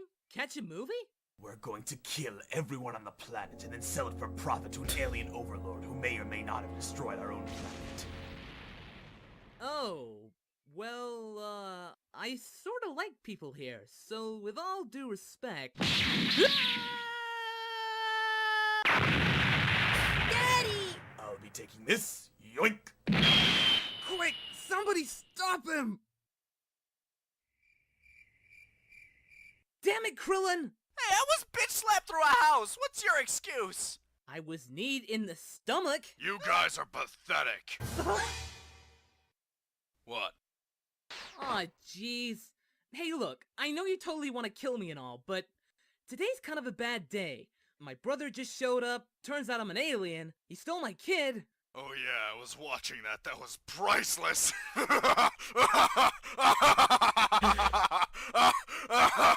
Sorry for your loss. Yeah, anyway, wanna help me get him back? Why? I'll friend you on MySpace. Tom, you've been replaced.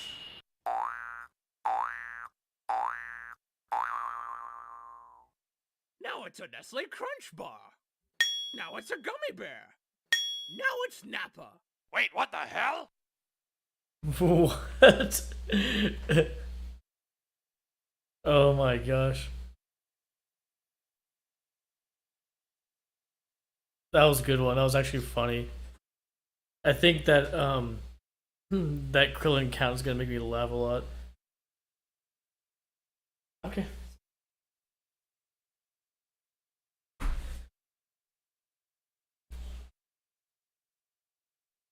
I'm gonna eat my sandwich.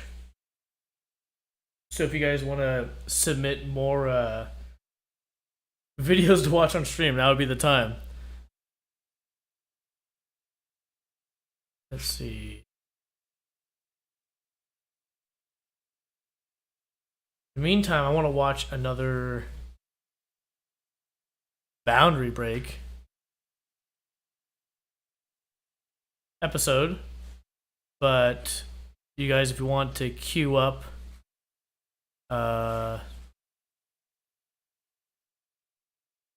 what? That's so cool, whatever that is. We'll do that. Watch later.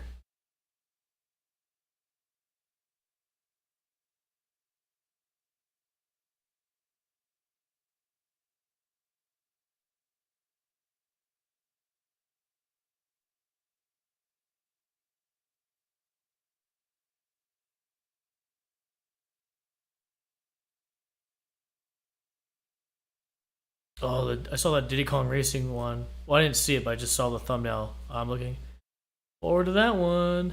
Okay, what do we got? So yesterday we watched Boundary Break for Smash Bros. Brawl. All right, let's do Galaxy.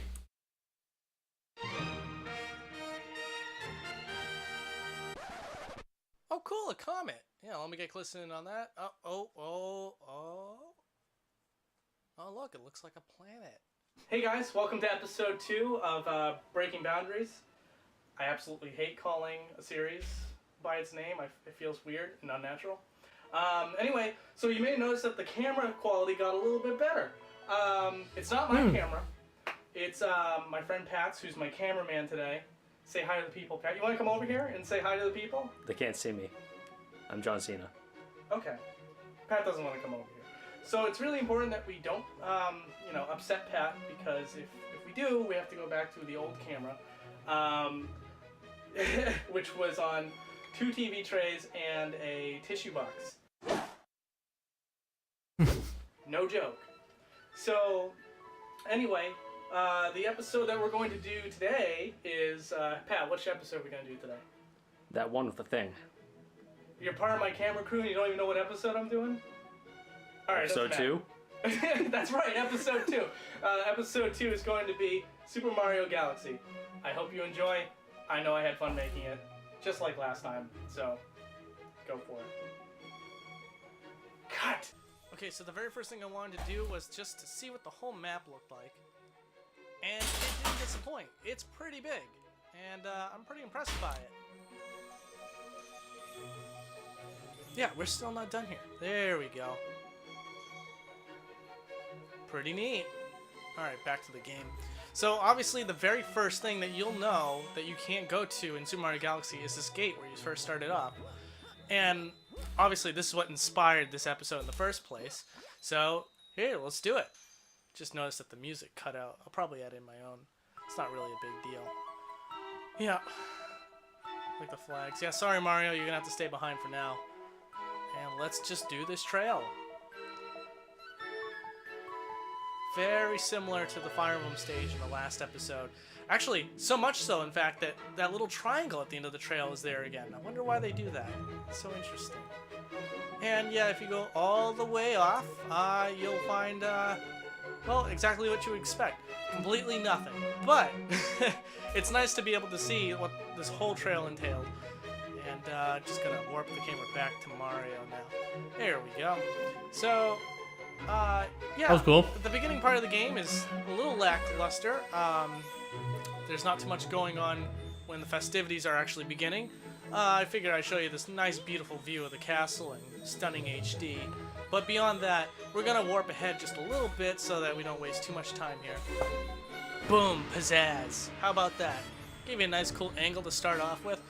Going around the Mushroom Kingdom and all of its havoc with the invasion of Bowser, if you recall correctly.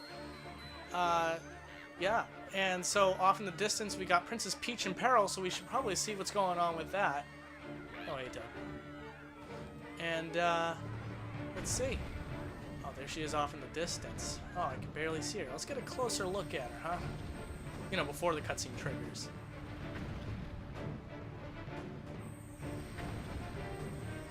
Coming, princess. Oh! Oh, God. That's terrible looking. Oh, my God. The low-res model? She looks worse than she did on the N64. Oh, yeah, by the way, if you look at people from the front angle, this is how they get that cool effect off with the lighting, is they basically blind the ever-loving hell out of all the characters. So, if I was to face Mario right now, he would look completely yellow. So now I'm just kind of exploring the inside of the castle, because you never really get a good chance to take a look at that. Take a look at the ship over here. Nobody's occupying it. Very uninteresting. Very unfortunate. So we're going over to the castle, though, to see what's going on with this. And, yeah, not too much going on with this as well. But you know what? We're going to give you a nice close Interesting what you can do with the Wii. You know, the Wii being the same, like, power as, like, the GameCube, which is basically the GameCube. No, not at all. Interesting how you can make a game look so different than Sunshine, with just like very cool, and just different so you style, know, textures, and lighting. Interesting part of this video. So here we go on to the next portion. Oh, right after this waterfall, of course. The Wii and the GameCube both had a max output of 480p if you used component cables. And yeah, the source of the water turns into a triangle. I wonder why developers do that. Alright, anyway, on to the next part. Alright, so we're in the spooky area, and immediately I have to look inside the ship and see if there's anything interesting in there. And yeah, for the most part, there kind of is. There's some neat little circuitry going on, and some cool little seats. And oh, look at him. He's just happy to be here. Jumping on the windowsill like a little barbarian. Anyway, we're going to move on. Yeah, so it takes me a while to get to that castle, so I did a little jump cut there. But here's a little tour of the outdoors of this haunted mansion. And it's pretty interesting. There was one thing over here, if you look, it's weird, and I don't know what it is exactly, and I'm pretty sure, I gotta go back and take a look, but I think it's a portrait that's just blocking a doorway from Mario. So, but the back end is a little interesting looking with the little blue center there. And then after that, I just kind of noticed that the background is spirits rising up. Rising up to what exactly? I'm gonna guess heaven? I'm not sure. It looks like heaven to me. Just before I was gonna jump out of this level, I realized there was something in the distance and I had to go check it out. And I don't know how I've never noticed this before. And I'm sure you can check it out in the regular game, but I never noticed it, so somebody else probably hasn't seen it either. It's like so Captain Olimar's ship? It's Olimar's ship. That's what you can do. It's the dolphin. Which got me so excited. I hope he's okay. It looks like he's got to be stranded somewhere, unfortunately. But man, that is so awesome. That is I the never knew crossover that we the dolphin need. was in Super Pikmin and Mario. Galaxy. Very appropriate, though. Alright, so now we're going to meet our first engagement with Rosalina. And obviously the first thing I want to check is to see if there's another eye behind that peekaboo. Let's see if we can find that. Whoa! Jeez. Oh my god, that's truly frightening. I don't know why that happens, but that's creepy. Hey, there is the other eye there. Okay. Alright. But I guess for some reason, if you get too close to Rosalina, she brings out the demon eyes. So now I'm going to check one other thing for you little inappropriate boys over there. Yes, just to confirm it, they have no upskirt. Which is a reminder to everybody, please treat your women as people and with respect.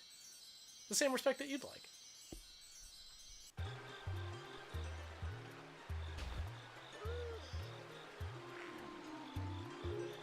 Buzz, buzz, buzz. This episode's getting so creepy. Alright, moving on. Alright, here we are at the final Wait, they have battle teeth? I never with noticed that. Bowser. And there was a couple things here that I thought was interesting that I thought I'd show off before rounding out this episode. First thing is I just wanted to give you a nice good close-up of Bowser. I know that he looks absolutely stunning, and we don't get a great look at him in standard definition, and also just the fact that we aren't allowed to get as close to him as we are right now. Look at the animation on that snout. It's amazing. Yeah, I wish he looked this good in the Wii U one. That would have been amazing. He's never looked better than this, in all honesty.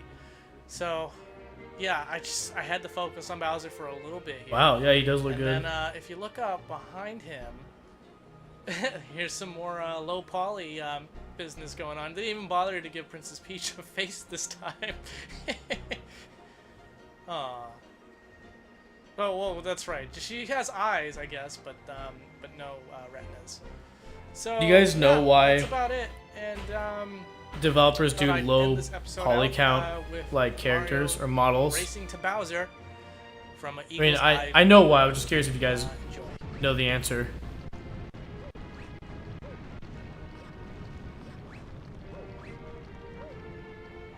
Alright guys, that was episode 2 for Super Mario Galaxy. Not as much stuff as Super Smash Bros. Brawl, admittingly, I know, but there was some cool stuff in there, and I hope you enjoyed it.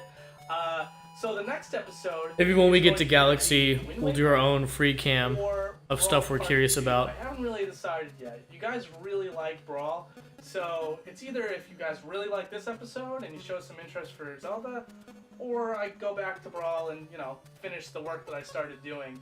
Off-camera But secrets, guys, Bioshock Infinite. I just want to let you know that that I really appreciate your viewership. And if there's anything else you want to see, let me know.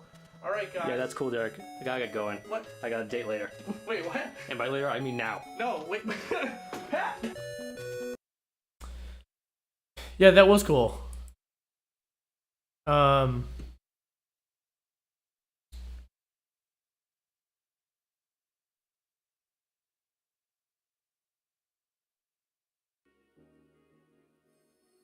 Reusing and mapping usually wastes resources to load in a big high-res texture for something far away that has to be reduced down to a tenth of the pixels anyway. Yeah, exactly. Yep. Developers are only allotted so much. And yeah, it's just a waste. Increases loading time and like also just like, yeah, you have to render so much more and like wherever you're at, and which can drop frame rate, and then of course, yeah, increase loading time. So, and you're not going to be able to, that's the thing is, right, you're not going to see the character that far away. Like when you see a character that far away, you're not going to be able to see make out the details anyways, so no reason to do it.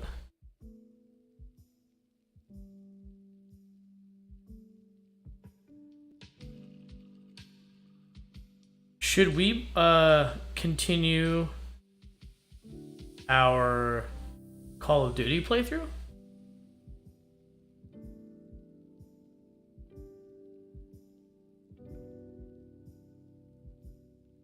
So that was the other one we were working on.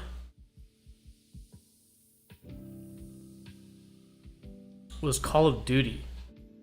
I can believe that.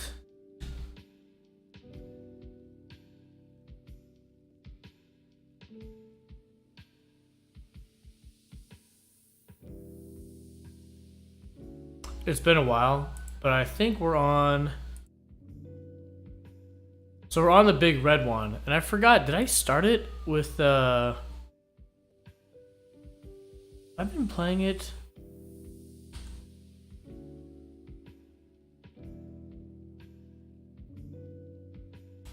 Install update. I've been playing it via Dolphin or PS2 emulator, I can't remember.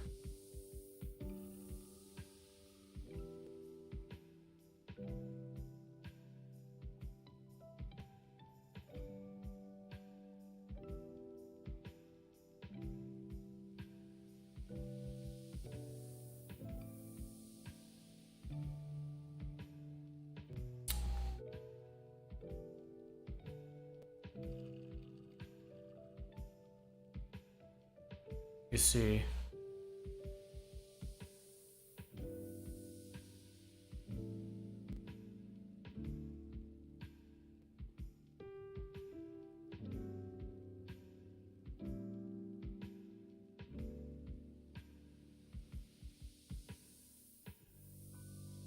And before we do anything, let's also check via...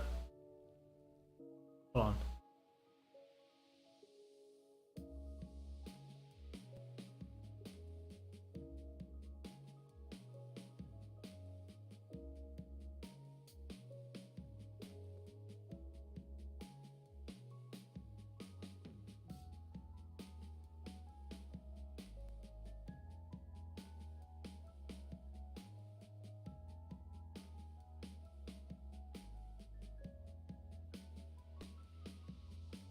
This is when I beat Super Mario Bros. A month ago.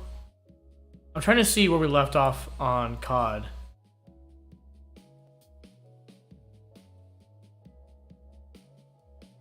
StarCraft stream, okay.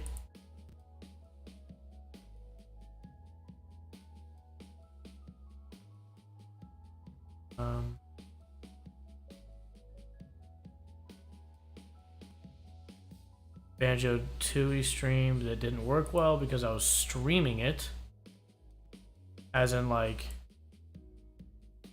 that's when me and Allie were co-oping Galaxy.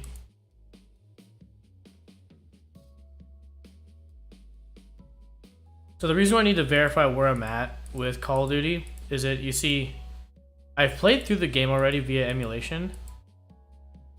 And so it gives me access to every level. So I don't want to hit continue and assume that's where I'm actually at, right? I don't want it placing me in a level we're not actually at.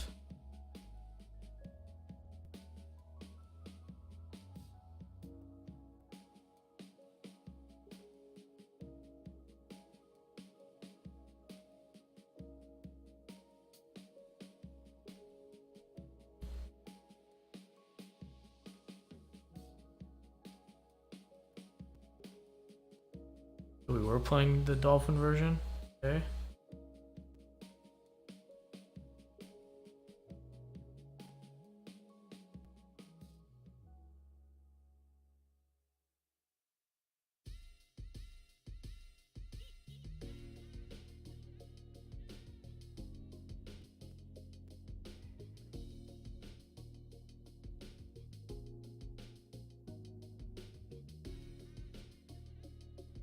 Okay.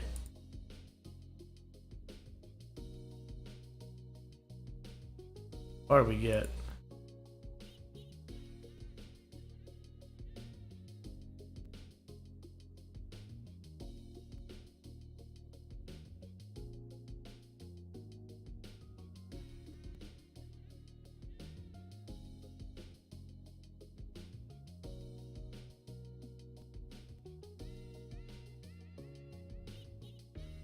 Okay, so whatever this level was, the airfield, right? It was 2 months ago.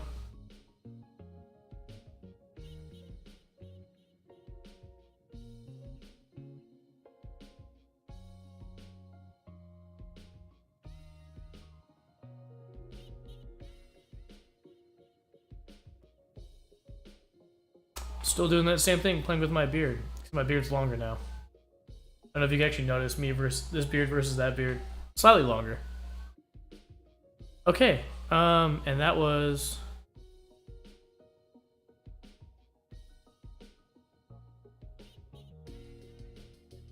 this one, right? What we just watched?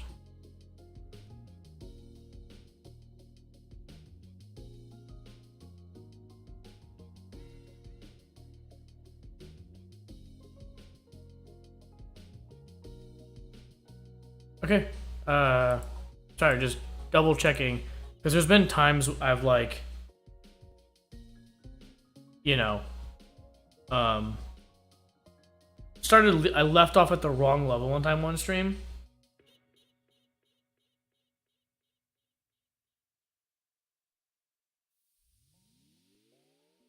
Here we go. Put it up. Pause the music.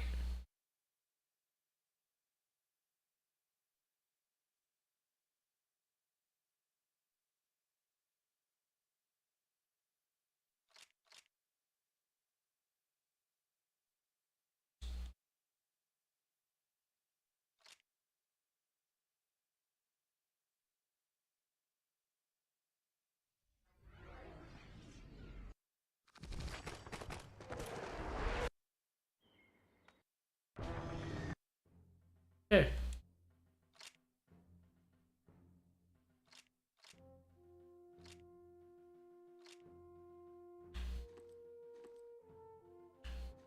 Wait, continue.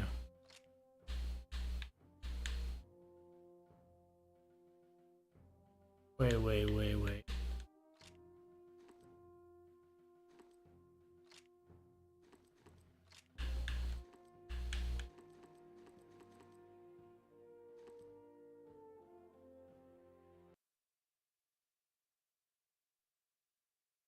See, that's not where we were.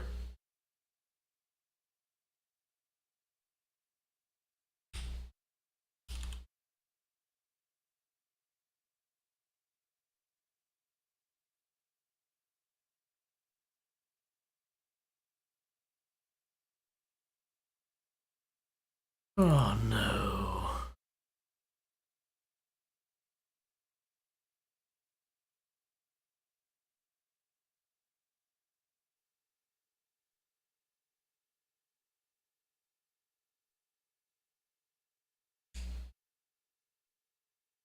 Okay, let's see.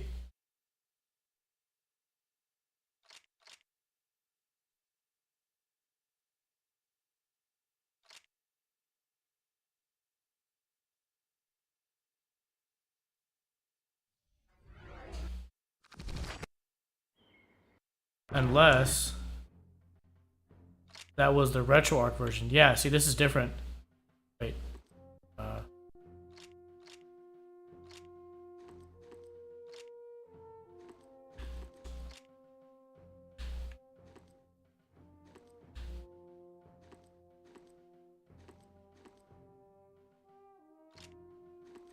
Okay, I think this one's it. I think this is it. Okay. Continue.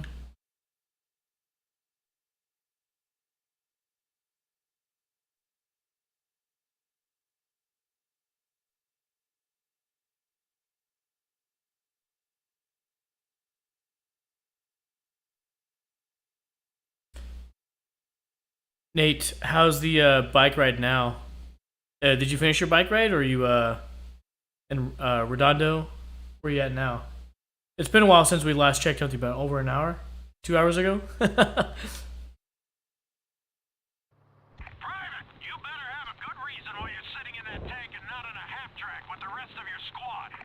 my fault, sir. You just wanted a quick ride, and my younger brother is a pilot who wouldn't be alive today if it weren't for what you guys did back at that airfield. This is the U.S. Army, not a goddamn carnival, son. See that my rifleman is back in his half-track at your next stop. Yes, sir. Sorry, sir.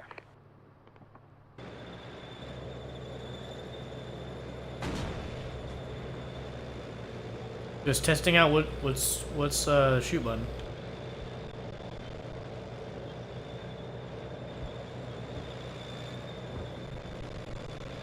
Come on, hurry up, bro. They've got armor. Our boys won't stand a chance. Let's get up there.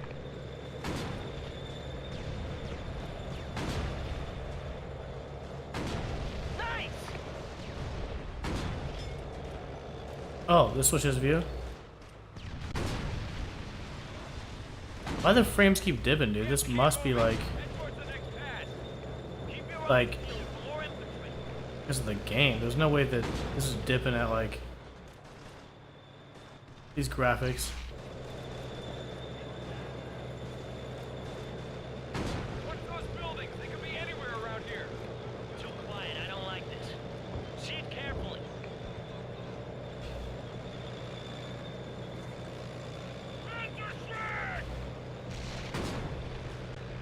Gotcha.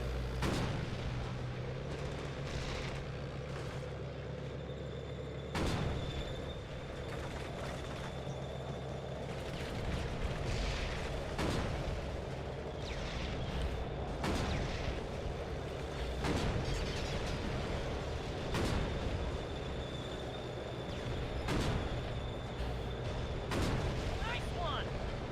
Let's move out.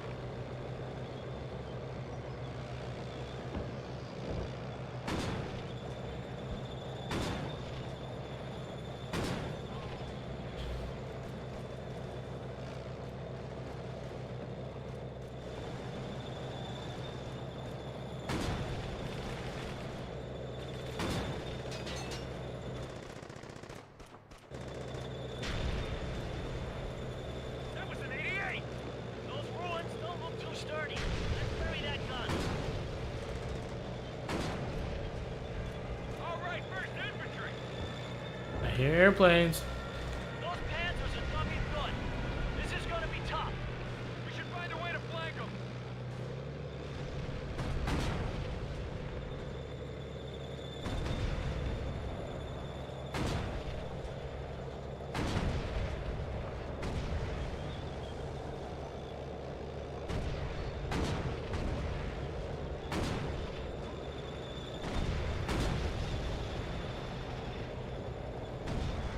Watch out! We got armor on our right! They're trying to flank us!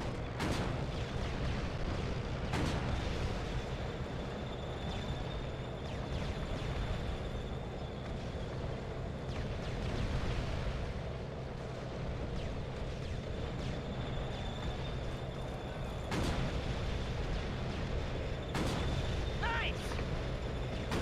Holy shnikes, my health. Nice one.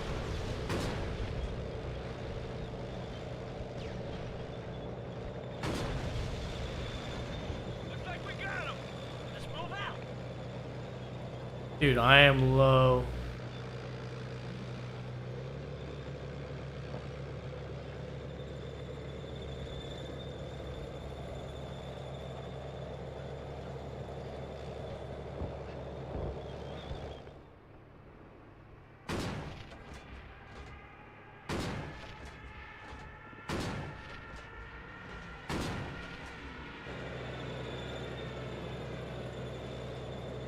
Dude, what objective?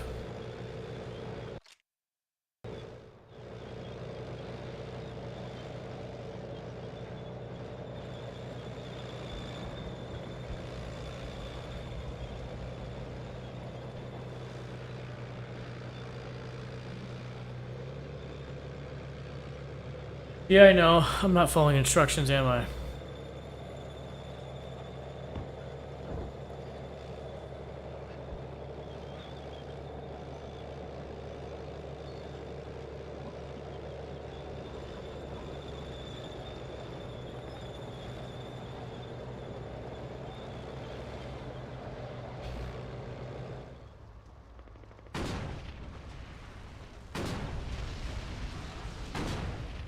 Is that it?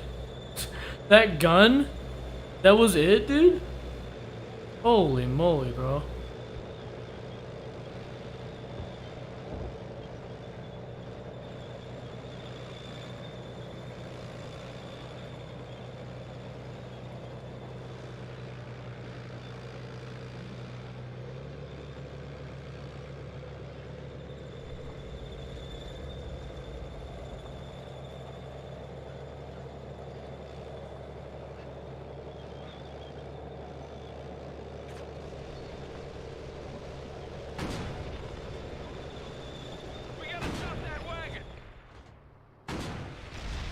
Whoa, what was that? That mines?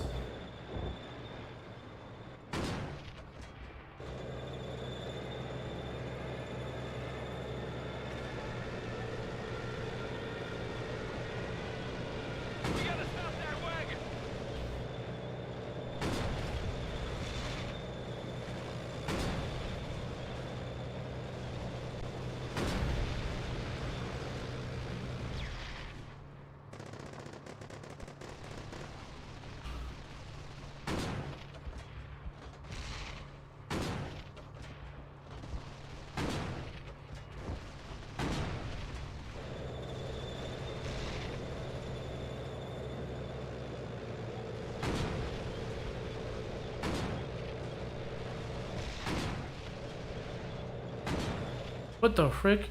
I was like, bro, there's no way.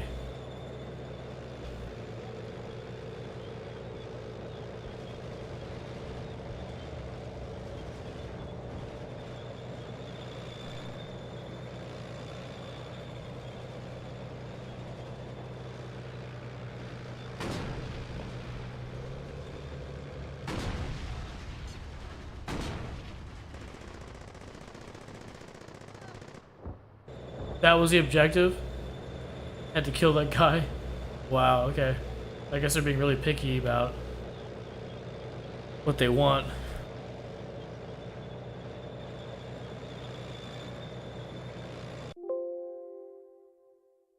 What?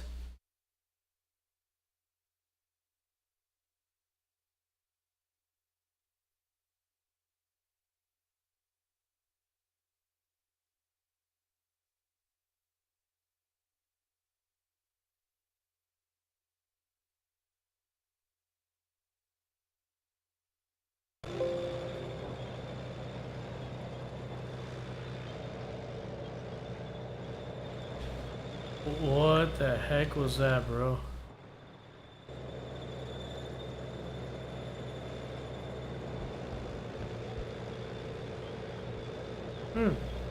Dolphin didn't like that, I guess.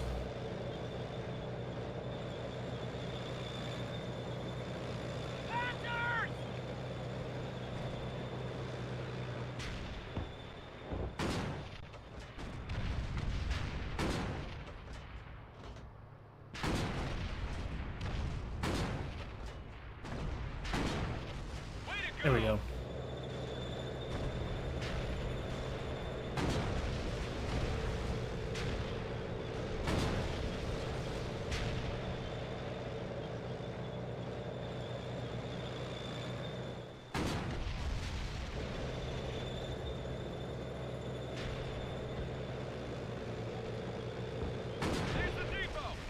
Look at that. There's no way we're getting in there. All we have to do is clear the defenses and our fly boys will take care of the rest. Panzers! Here they come!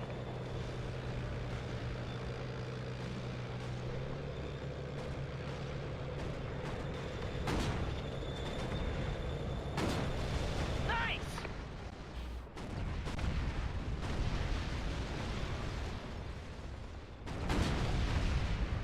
Oops, that wasn't me. Nice one! Nice!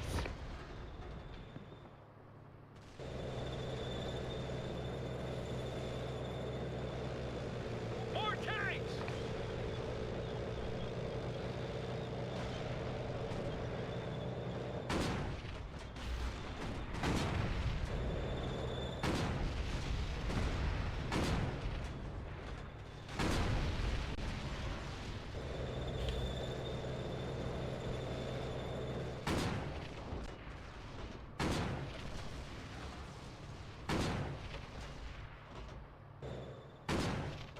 We're clear! Yeah. Now let's get those fly boys in here and finish this up. You don't have to tell me twice. Black 6, this is Blue 2. We're set at Baseline, Kentucky. Request air support, over. Blue 2, this is Black 6. Air support is en route. Sit back and enjoy the show, gentlemen. Over.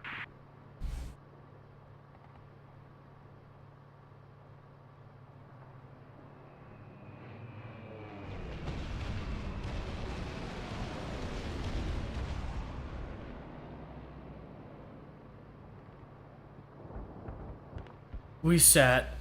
We were back. We enjoyed the show.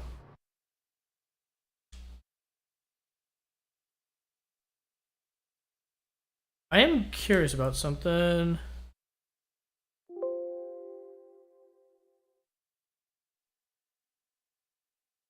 In terms of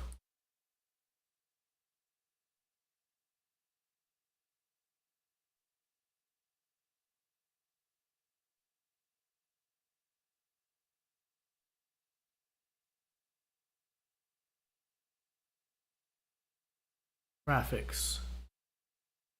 Oh, I'm playing at 5K. What if we drop it to 1440p? It doesn't matter. I mean, what resolution we want, but if we drop it at 1440,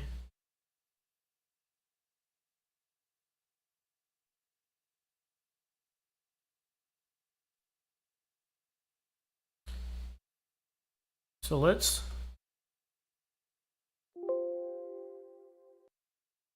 generally they recommend once you change settings even in emulators to redo it. I'm curious because we were getting some dips and I thought I didn't realize I had the graphics cranked to 5K. That's pretty demanding even for a lot of stuff. Like even my PC that's demanding. So we saw it dip below 30. I was like, there's no way I'm playing at like a low resolution is dipping. Well, we found out I was playing at 5K. 5K and times 16 anisotropic filtering.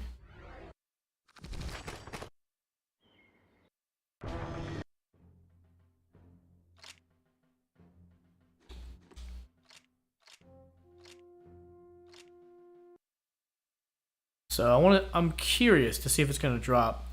People say that like even games dip in emulators because they're like they dipped even on like original hardware, and so they dip even in like if it's emulated. I thought there was not supposed to. I heard that there's something that goes beyond the power of your system where things dip and no one can control it.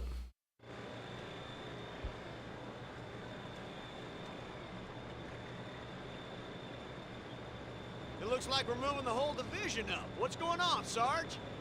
The 26 got their asses handed to them by Rommel and his damned Africa Corps. Well, we're coming to get it back, right, Sarge? Something like that, Vic. Get off the damn road! As I was saying, Rommel's panzers rolled over the 26th and took the pass. For some reason, they pulled out afterwards. Regiment sending us up to take it back, this time for keeps. Panzers? Our stewards don't stand a chance. We got anything bigger? Not much. We managed to scrape up a couple of half-tracks with the 75s, like back in Oran. Jesus, Sarge, that ain't making me feel any better. It's okay, but we got heart. We gotta do something and fast. When we stop, grab some mines from the back. We'll leave a little surprise for Rommel. Yeah.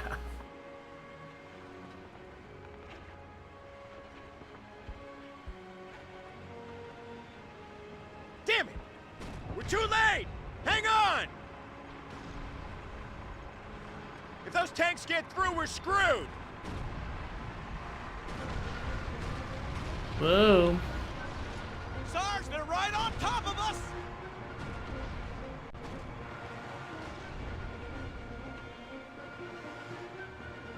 Man that gun now! No tanks get through, understand?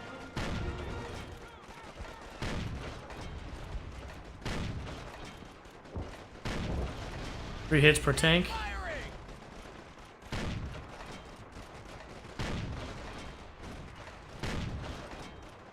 I missed the first one to hit the sand, that's why.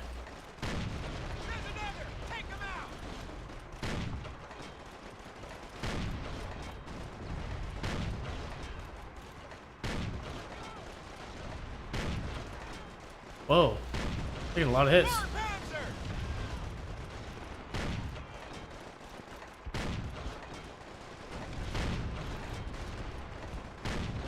4 hits, okay. Is that because I was aiming somewhere different?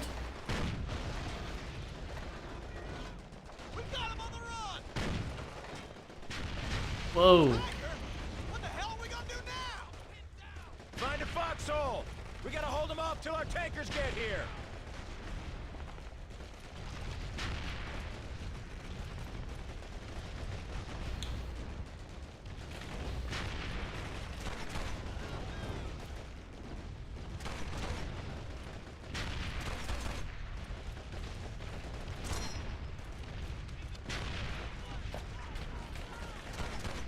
They're flanking on the left! Get on that 50 now!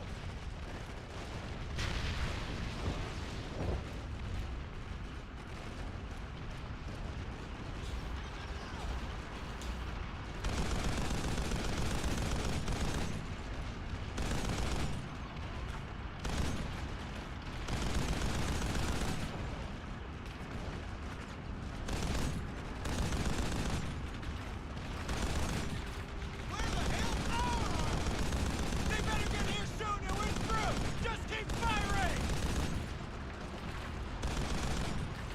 Don't let up!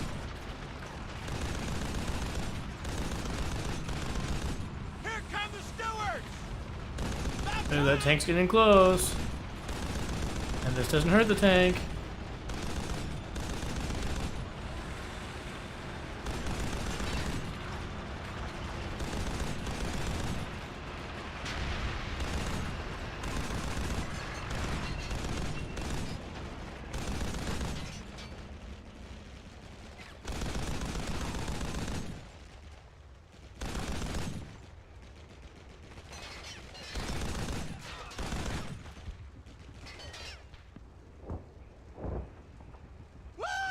That's about as close as it gets! You're telling me Tell me about it. Good work out there! Let's find what's going on! Is there another gun I could take? Really gotta take the MP40?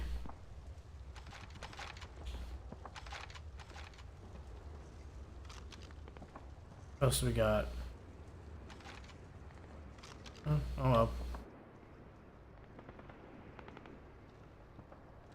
There's a minefield around the bend that's keeping us from advancing. Why don't you send the engineer? Look at that star on the tank, dude. Is that not a star from Super Mario?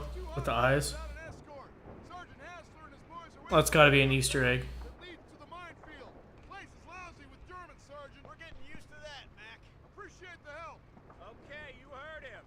I want you guys to escort those engineers. Just provide support.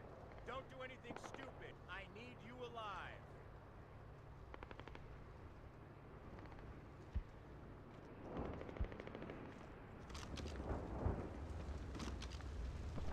I want like a Thompson or a bar, dude.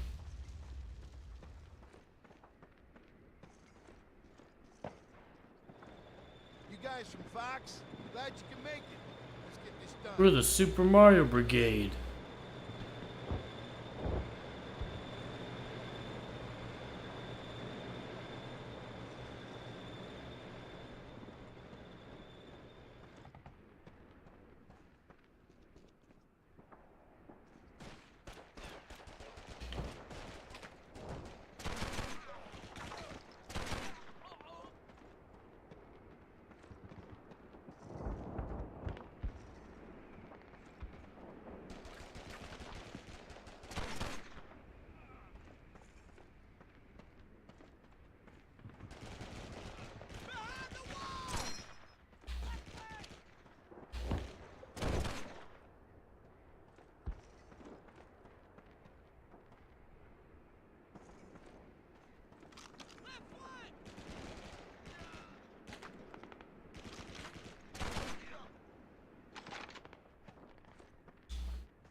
Dude, why does the audio for the reload sound like they recorded on like a in like an open room on a cheap mic? Listen.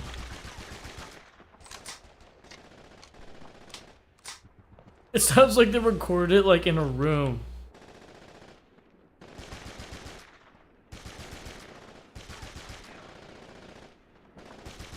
Sounds like somebody recorded the reload on a Zoom call. Listen.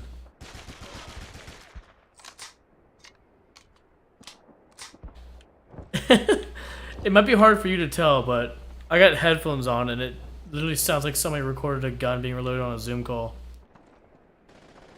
Echoey and kind of cheap.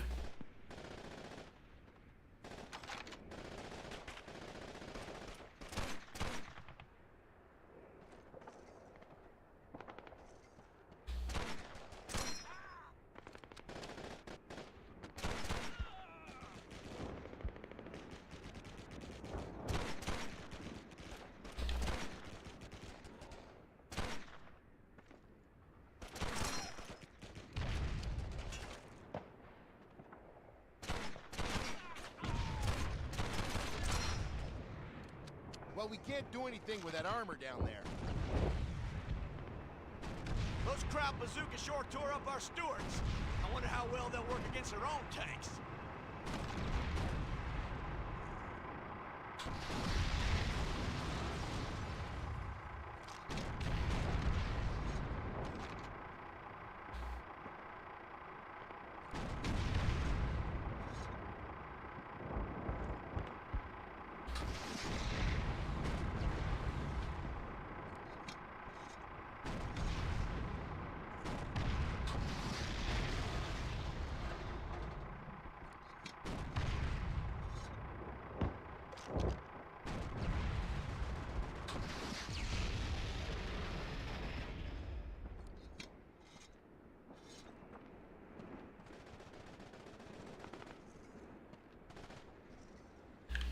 Might as well keep it in case more tanks come.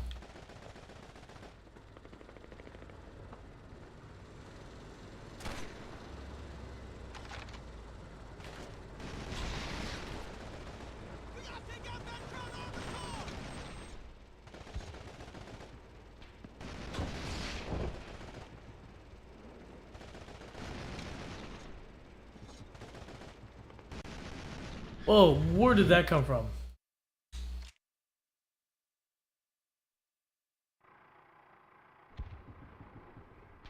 Well, we can't do anything with that armor down there.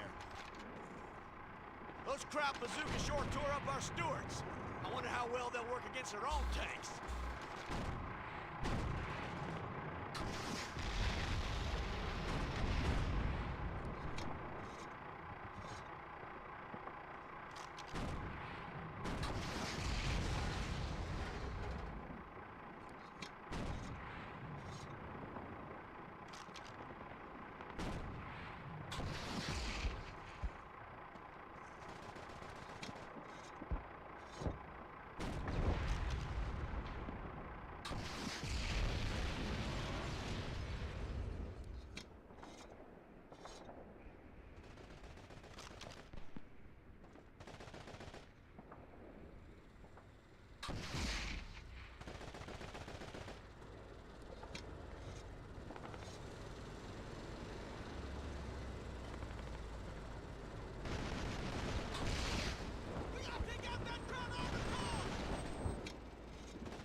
There we go.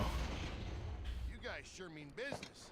Let's go. The minefield's just down there in the pass.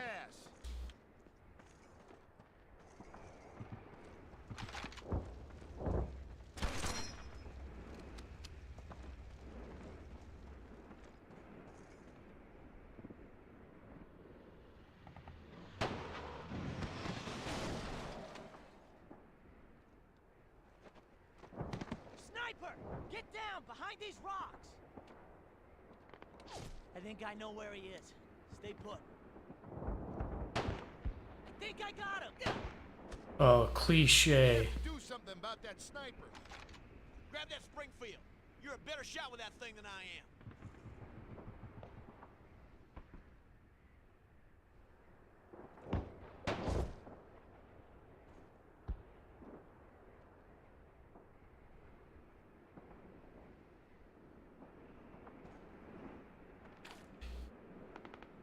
Oh, he's up there?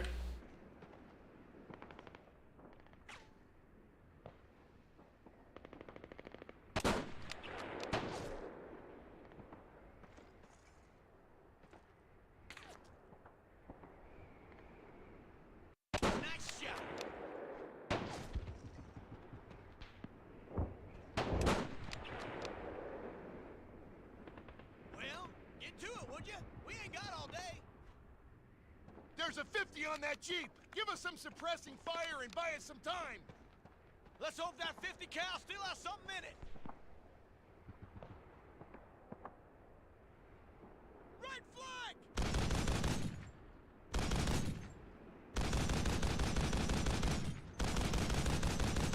Jeez.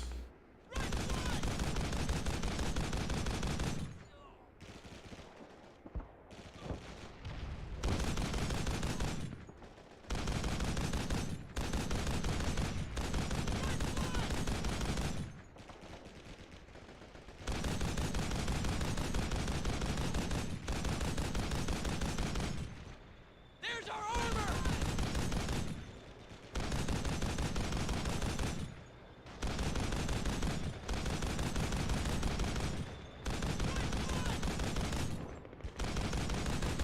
You know, are they using the tracers as the gun? Like that's actually the rate of the. Look it. It's like only the tracers are hitting the people.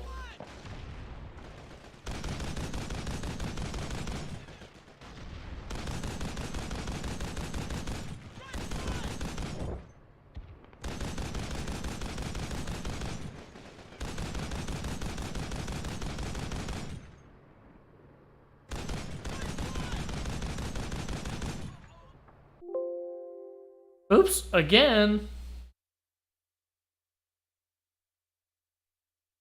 The following is a non-profit fan-based parody. Dragon Ball, Dragon Ball Z, and Dragon Ball GT are all owned by Funimation, Toei Oops, Animation, and oops. Akira Toriyama. What's going on? Everybody, hold on. Everybody, hold your hats. Everybody, hold on.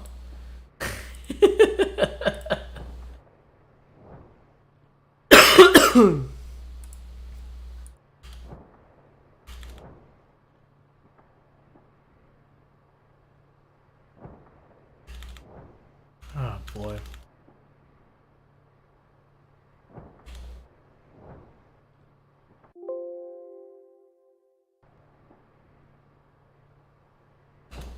Oh man. Might have to actually exit the game. Okay, hold on. Let's pull this up. What is going on? See, I updated to a new.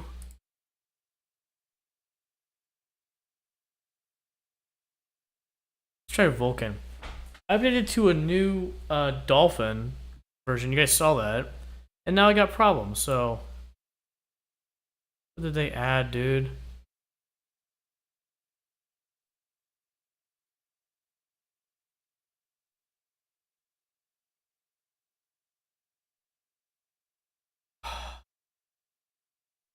Ooh.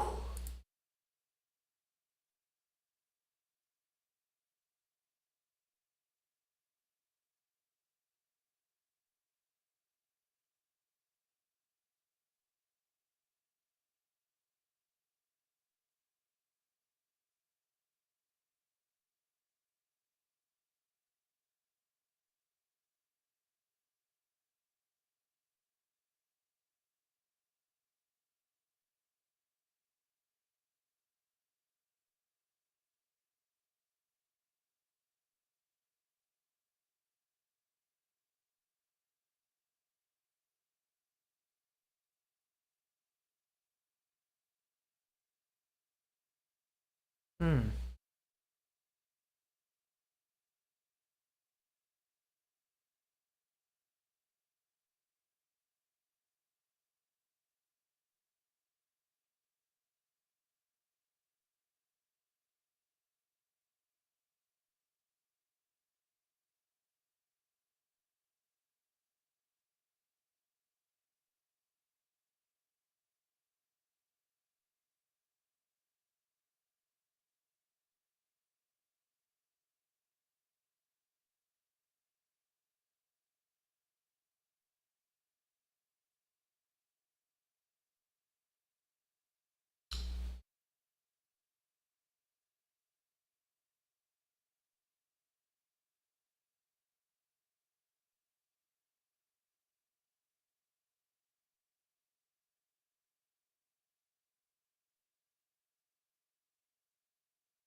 Okay.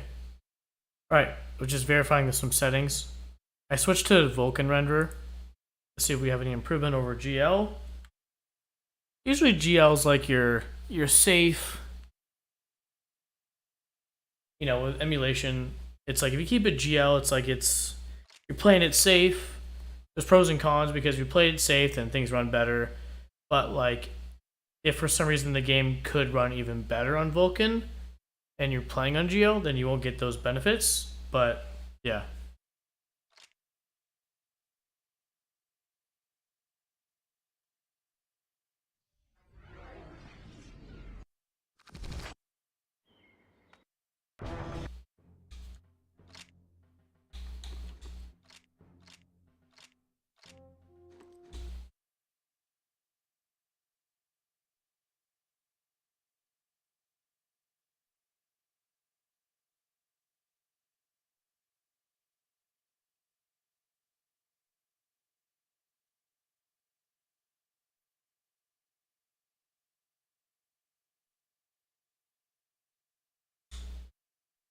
Okay, where did it leave us off at?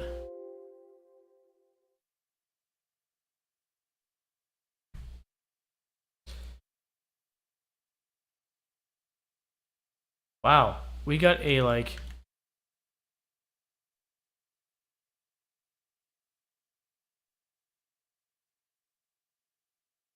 Wow, right away we got a problem. Okay. Freaking A, man. That is so annoying, bro. We let Dolphin update and then this is the experience we get, man. What the frick, you guys?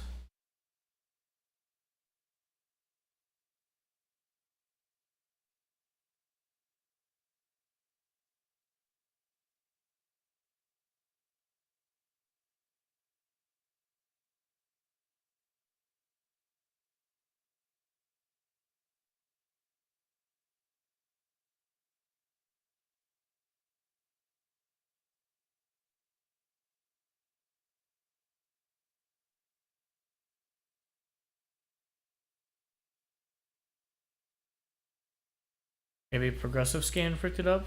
Okay. We're gonna try this again.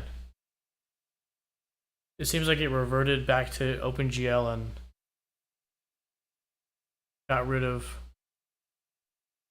progressive scan option.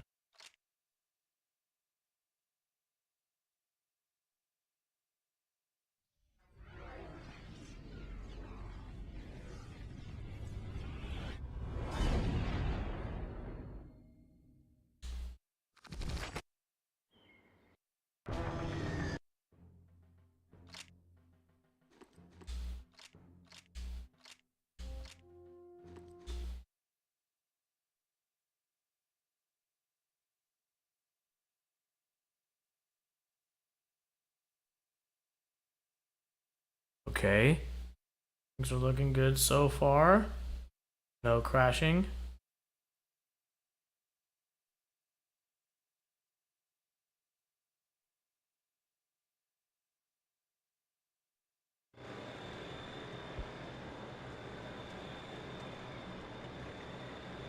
What?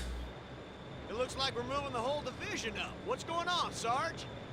26 got their asses handed to them by Rommel and his damn Africa Corps. We're coming to get it back, right, Sarge? No.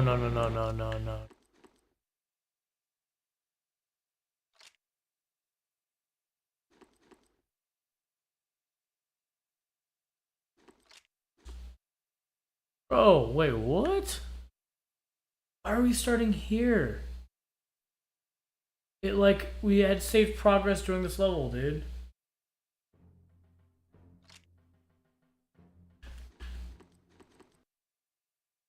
Frick it. I mean, whatever. I mean, it wasn't that hard to get there, so I'm not that bummed, but it's just a bummer that, you know, if you're watching this, you're like, bro, I've already seen this.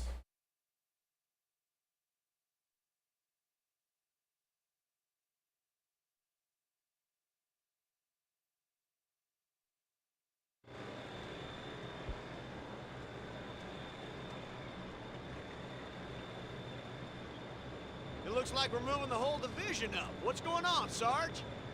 26 got their asses handed to them by Rommel and his damn Africa Corps. And we're coming to get it back, right, Sarge? Something like that, Vic. Get off the damn road! As I was saying, Rommel's panzers rolled over the 26th and took the pass. For some reason, they pulled out afterwards. Regiment sending us up to take it back, this time for keeps. Panzers? Our stewards don't stand a chance. We got anything bigger? Not much. We managed to scrape up a couple of half-tracks with the 75s, like back in Oran. Jesus, Sarge, that ain't making me feel any better. Well, Vic, we gotta do something and fast. When we stop, grab some mines from the back. We'll leave a little surprise for Rommel.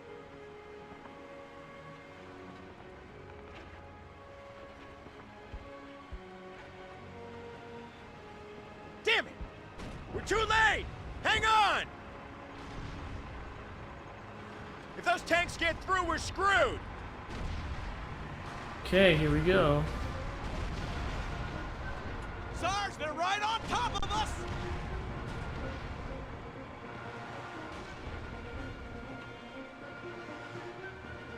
Man that gun now! No tanks get through, understand? This gun. Alright. Starting from left to right. Okay, next tank. Maybe I should use Dolphin's built-in save and load features in case this thing does it again.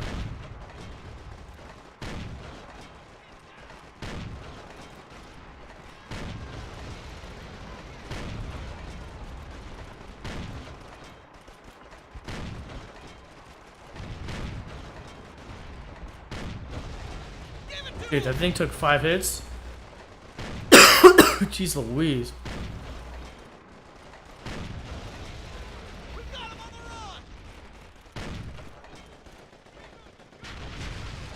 Whoops. Find a foxhole! We gotta hold them off till our tankers get here!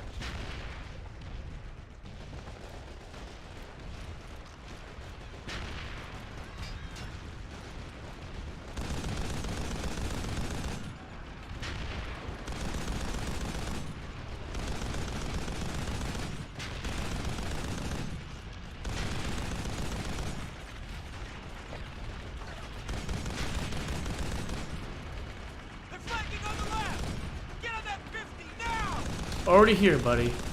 Already here.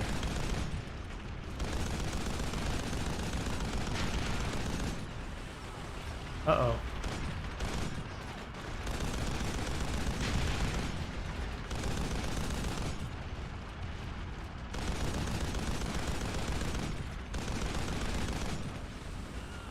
Oh, man.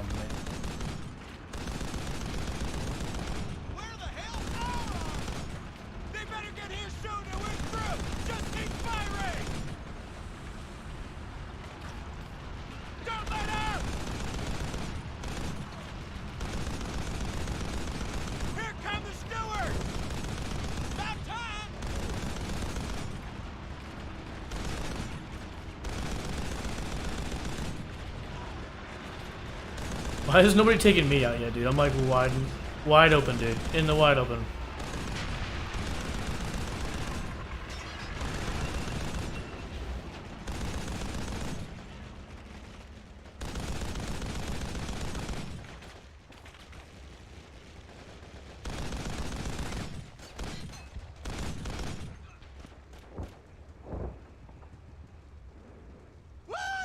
That's about as close as it gets! You're telling me, Vic? Good work out there! Let's find what's going on!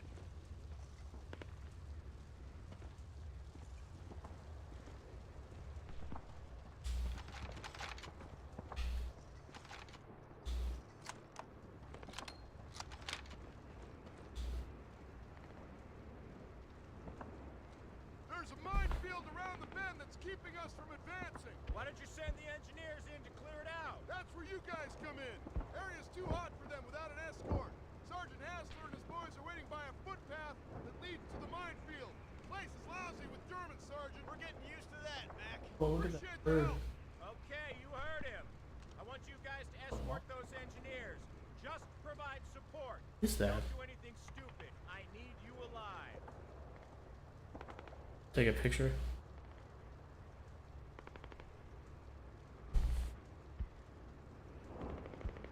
You gonna stand there all day? Let's go! Follow me!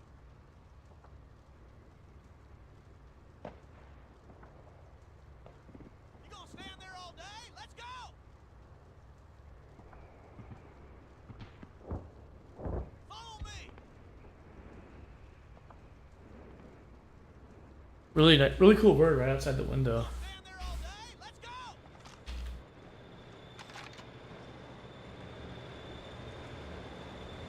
Wait a second.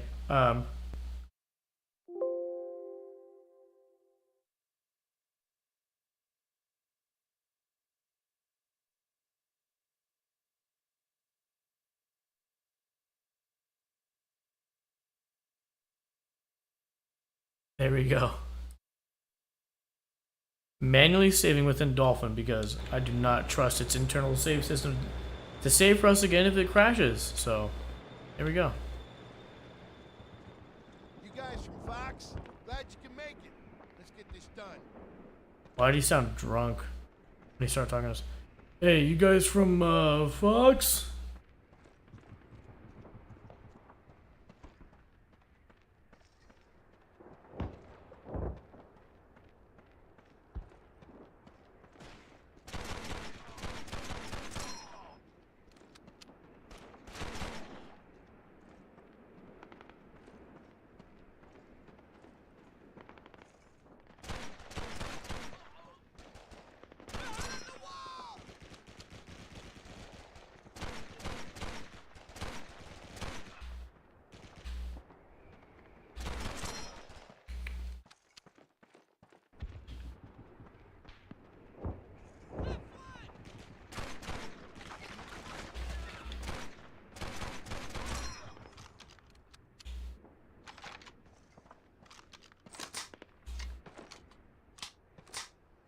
Oh no.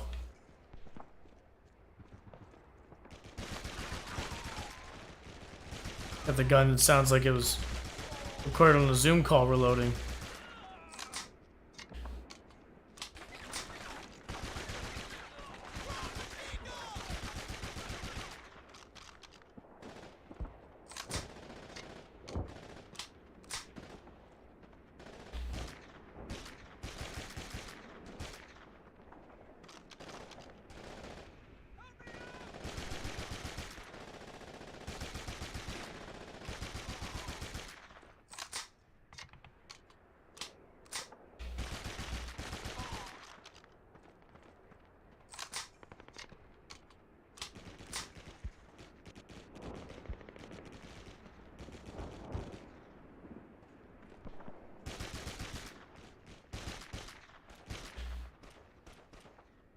Y'all better give me some help over here!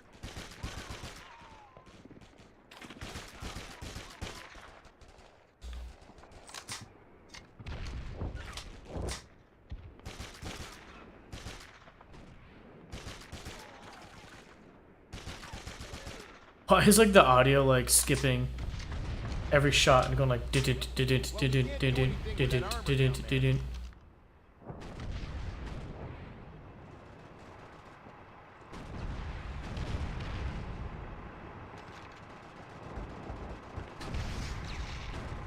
Those crowd bazookas sure tore up our Stewarts. I wonder how well they'll work against their own tanks.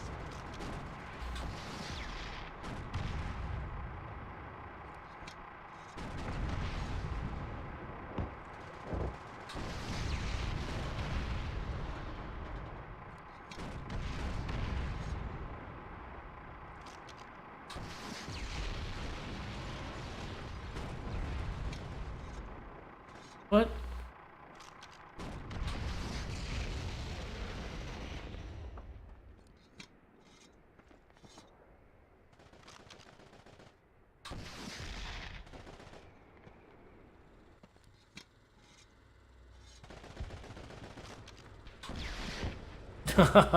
I thought I was gonna destroy before you even got here. Guess if one more hit will do it.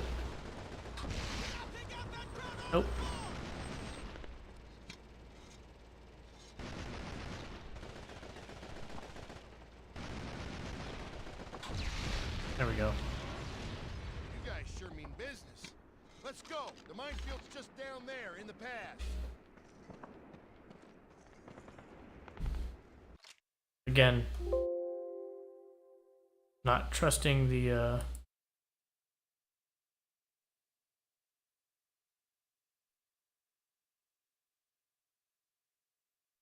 game to save it for me, so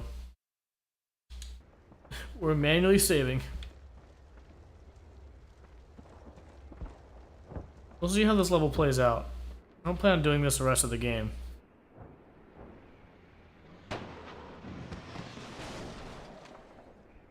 So the first time this scene played, I was like, what the frick just happened? I didn't know that, I didn't even hear the guy get shot. I was just like, that guy just like, You're a better shot with that thing than I am. passed out? Like, what happened, you know?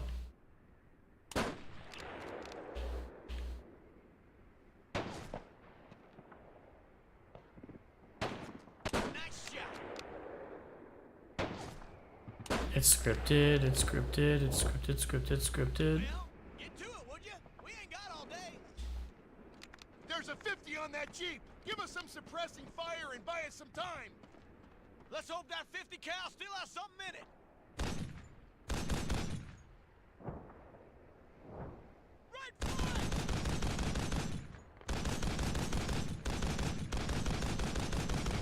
Why does this 50 cal shoot so much slower than the other one we used at the beginning of the level?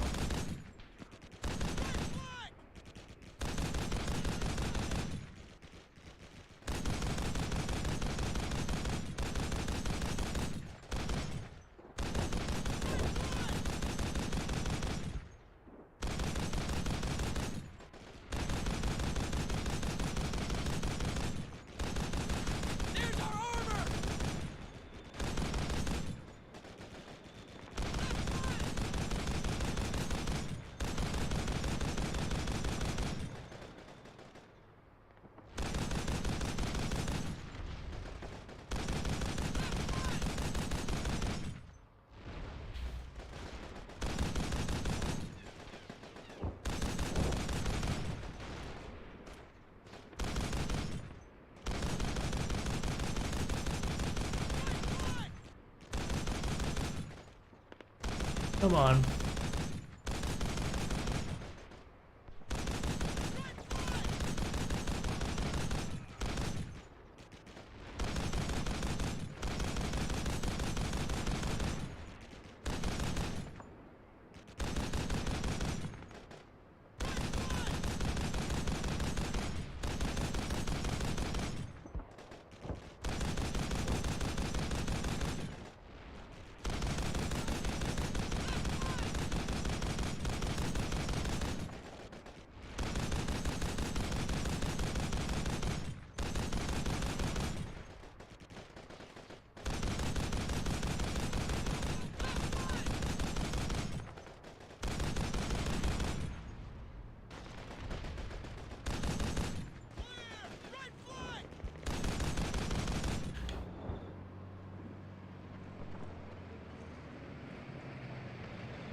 Ooh, health. I knew I could count on you two. I had it covered. Germans have captured our artillery positions on the other side of the pass. We have to recapture them before our tanks can move through. Forward scouts have discovered an abandoned village in the hills above the pass. The route through it should take you directly to our captured artillery. Kelly, go with them.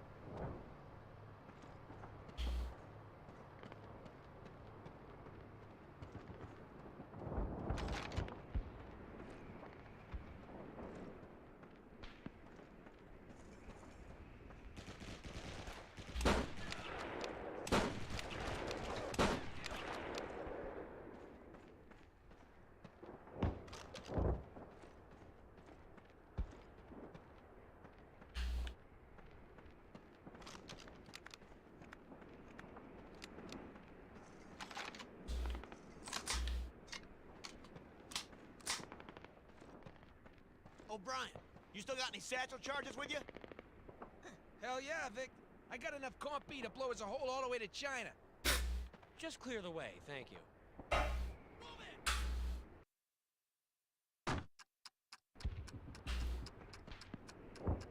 Uh-oh. Damn it, O'Brien! Thanks for the heads up before you detonated.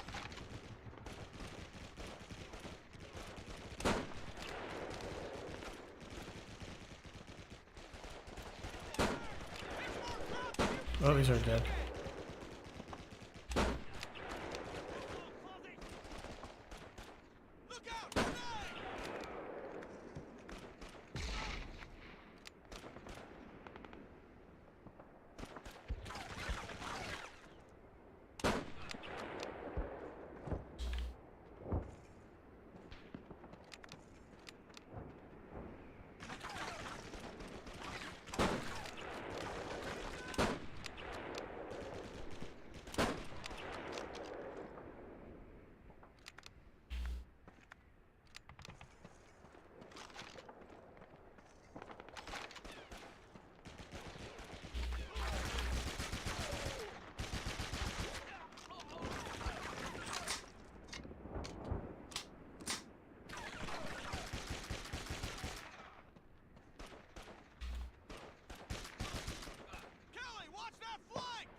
There they are!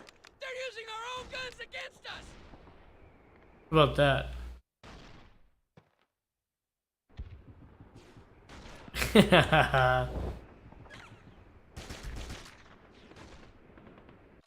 Hey, give me 1 second, I'll be right back.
I'm going to end the stream early, you guys. Thank you for hanging